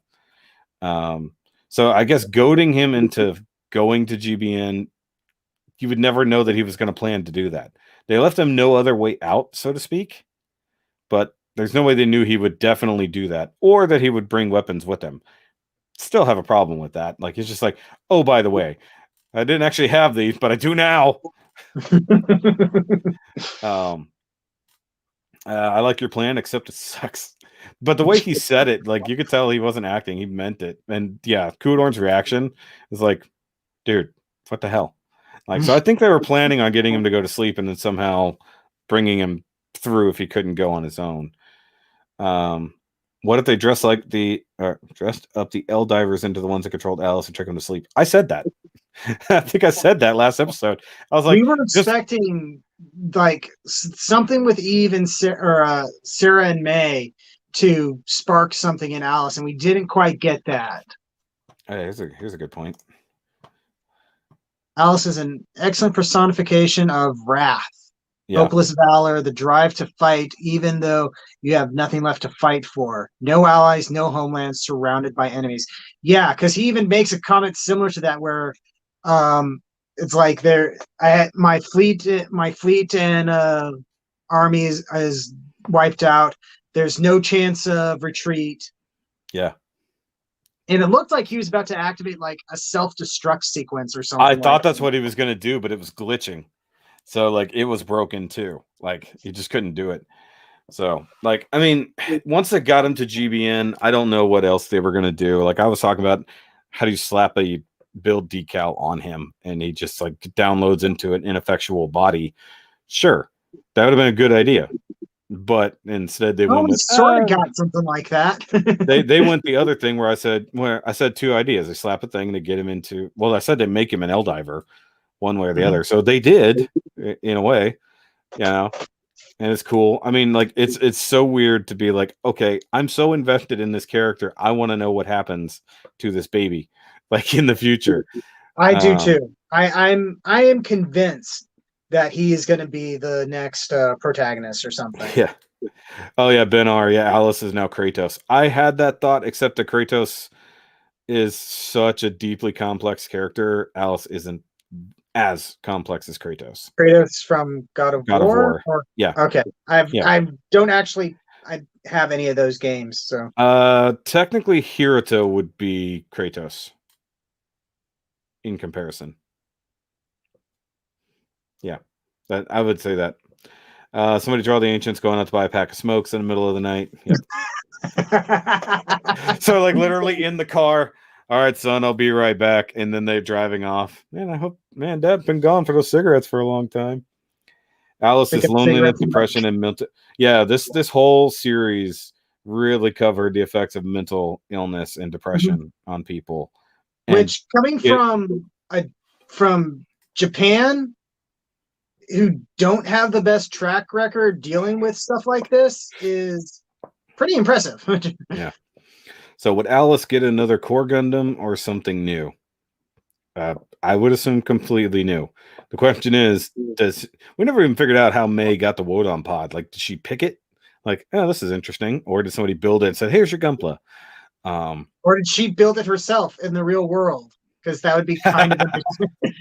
Sorry. No, Plasmarks said, Hiruto, if Hiruto is Kratos, then May is the boy. No, I think Freddy. No, Stola. Stola would be Atreus. In almost every aspect, Stola is Atreus. Except not as good a fighter. Ancient did not predict there'd be new life on Eldora. Yeah, they did. They said they would come back when life was anew on the planet. I just don't think they knew that it'd be that hard. The problem is the ones that physically left probably just settled, never had a reason to come back. The ones that use the incarnation system just sent their data into the universe hoping that they would find a way out someday. But left themselves the ability to come back somehow. It's just like the grandest idea of the incarnation system. That was the biggest fucking if. Like, like we're going to develop this entire system that creates synthetic life out of magical sand and is guarded by giant, not real dragon. And hopefully we'll find a way to bring ourselves back to use this in the future. Hopefully. It's like, I mean, in a way, it didn't quite work out in their favor. So May would technically be the first one to return to their homeland, in a way. Yeah. So what mobile suit would Alice use as a protagonist? Hyakishiki, but painted purple. I don't know. Sounds like something he would do. I don't know. Does Alice become a new Char type character? I don't know. If we're talking like if he becomes the next protagonist, we haven't had like, maybe by that point they could start using IBO kits, and so maybe he'll have a Barbatos variant. It'd be a Floros. Floros, I can see Floros particularly with the transformation thing. No. Let's be honest here. He would have. Oh my god! What? I can never remember the name of the stupid thing when I need to, and it's one of my favorite suits. My favorite little red bunny. No, my favorite red bunny of death. Oh. Yeah. I know the one you're talking about. Oh yeah, forgot Megashiki was a purple Megashiki. No. Can Divers have children? We've talked about this, and no would be the answer, but yes could be the answer on Eldora. It depends on how good that incarnation system is. Do you need reproductive organs? I don't know. If they can poop, do their organs work? I mean, they eat. If they can poop. You haven't established if they can poop or not. They eat on Eldora. which means at some point, if they're there long enough, they have to use the bathroom, and that's got to be weird from a video game standpoint. Man, I really got to take a shit. Unless it somehow worked into the system. Yeah, we already talked about not trying to say that out loud on Joyous. We talked about that. We talked about if people made it on Eldora, they would be made of sand. Excited to get English dub. I'm not. Bro, I'm telling you, it's a Sisque de Core. I don't know about that. It's confirmed Kuadorn poops. I forgot about Kuadorn eating, therefore he must poop. The sand is just Kuadorn poop. Okay, we're gonna need to wrap things up soon. Yeah, I know. I've been watching the time. Yeah, it sounds bad. Cosme and Maya babies. I don't know if Cosme's ready to have children on another planet.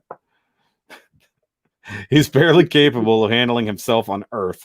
I don't know that he technically wants to have half puppy babies on a planet across the world. Like, that's the ultimate escape. Like, if you're just like, oh no, GBN shut down for 15 years. Sorry. That's assuming that that will even happen. Like, you know, trans species reproduction is something that's only like super easy in Star Trek, and apparently it's not even super easy. It's like luck. I'm excited about the battle log. I can't be excited about something I know nothing about.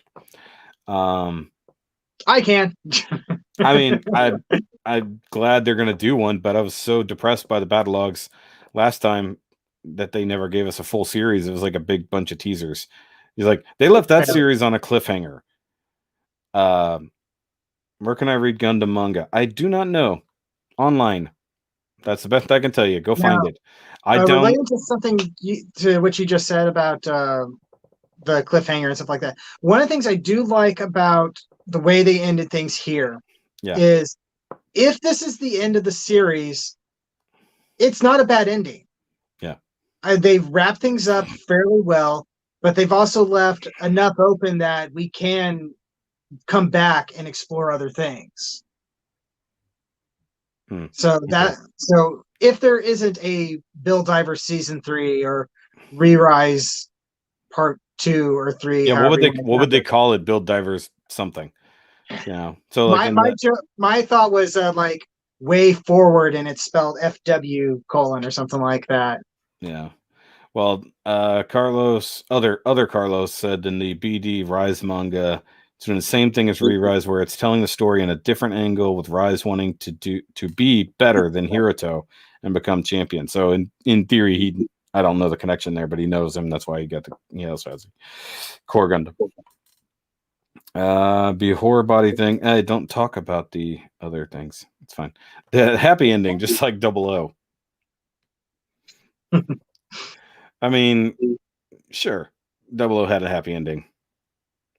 I was like, when 00 ended, I was like, cool, that was a great ending. But I was also very sad the fact that Marina lives so long without Setsuna, and then he gets to come back in this immortal weird body, and she's gotten really old and gone blind. So, you know, it's so sad. Kind of like Peter Pan almost, right? Yes. When he shows up at the end to Wendy. Yes, technically speaking. Okay, so real quick, they wanted to know a while back, rank the build series that we've seen. Well, I think I'm going to say ReRISE went to the top. Okay.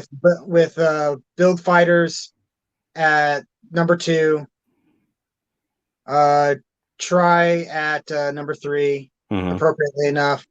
And even though I liked original Build Divers, it brings up the end. Yeah, I mean, there's not really much arguing about that, but it just comes down to whether you prefer Try or regular fighters more, whether those two switch. But this one would be at the top, and then it would be the fighters series. Like I said, just if you're just going to go in order, it just started fighters and go into Try. There's a lot of fantastic moments in Try. I always come back to the Tryon 3 versus the Lightning. that final showdown between the two. Fantastic TV writing and anime. But yeah, regular build divers definitely at the bottom, but this giving so much context to original divers has retroactively made that series better, but it's still not better. It's like it can't top the previous two. And then we haven't seen the other series, so there's that. Let's see here. Okay, so some things say that the movie manga for 00, it showed that Setsuna made Marina young again. Cool. Yeah, of course it could do that. Okay, so we got Build Fighters, Try, ReRISE, and then Divers. That's interesting. I want to see Kappa-Zoc animated. I can't read sometimes. New game that creates a new universe. I'm thinking Gundam build board games. Oh God, we're going full on into Yu-Gi-Oh! It's a dice game. Turns into a dice game. Let's see here. ReRISE, Fighters, Divers, Try. Puts Try last. Oof, them's fighting words. There's a lot of people who don't like Try. I don't understand the Try hate. I really don't. I to be honest, I could change flip-flop Try and original Fighters in my list. Just off the top of my head, I think I like original just a little bit more than Try, maybe. You suck. Don't agree with them. And so let's just do a rewatch of Build Fighters and do a review of that series. No. It's so much. There's a lot to There's actually a lot to that. I don't know if I could do another series like this one again. Too similar. Did not see beginning G, hence why we didn't reference that. Oh, he's separating the battle logs. I'm not separating the battle logs. Those were tied to the series. Come on. And these are comics. Seen a episode, I think, maybe 2 of beginning G, but it was forever ago, and I cannot find subtitles for it anywhere. Yeah, Gunpla. ReRISE equals Fighters. What? Why'd you put an equals there? Fighters is greater than Try, which is greater than Divers, but ReRISE is equal to all of those. That doesn't make sense. That's not an equation. I get that you're saying that's the best. That's good. Build Fighters, Build Divers, ReRISE, then Try, then Divers. Okay. So some people are saying Build Fighters are better than Divers, ReRISE. Baku Liger. What? Blauk. I can't say that word. Blaukluger? What? Gundam plus card games equals Blaukluger. I don't know what that is. How about Watch IBO? I did that, and I reviewed that series. I did live reaction to that series. Channel, wasn't it? Yeah, I reviewed. I almost said IDW. I reviewed IBO on my own before I really got into it. Then I started reviewing it with Dan the Plastic Man and Second Soundwave, and then I think we reviewed it all kind of together, and then that's how that went. Vanguard reference. Yeah, that's funny. ReRISE, Fighters, knocked down for me. Try, then Divers. Okay, so I think it's basically a lot of people are basically putting ReRISE or Fighters at the top, which I'm behind. Review Turn A. I don't really want to. Turn A is a good one, but I don't wanna. I'm already against it because of the retconning of all universes are one universe. The only place you hate that idea, don't you? I thought that was fun, but the only place that plays is this universe. Because they're all in fiction in this universe. Though now we need to find out if there is some kind of weird connection. I still say it'd be funny if Fighters takes place on another planet that has had equal evolution, except they had Plasky crystals versus what we had on this Earth. So parallel Earths, very similar dynamic. Both somehow came up with the exact same Gundam series. We'll just say that Gundam was created by the ancients in the Sea of Data like inspired people to Gundam create is a Gundam. universal constant. Yeah, Gundam is the universal constant. This universe is Gundam series with less mobile suits, though, technically. What did he just say for an idea? Hold on. I'm going to back up and then we'll go. Where? I prefer Build Fighters universe to Divers.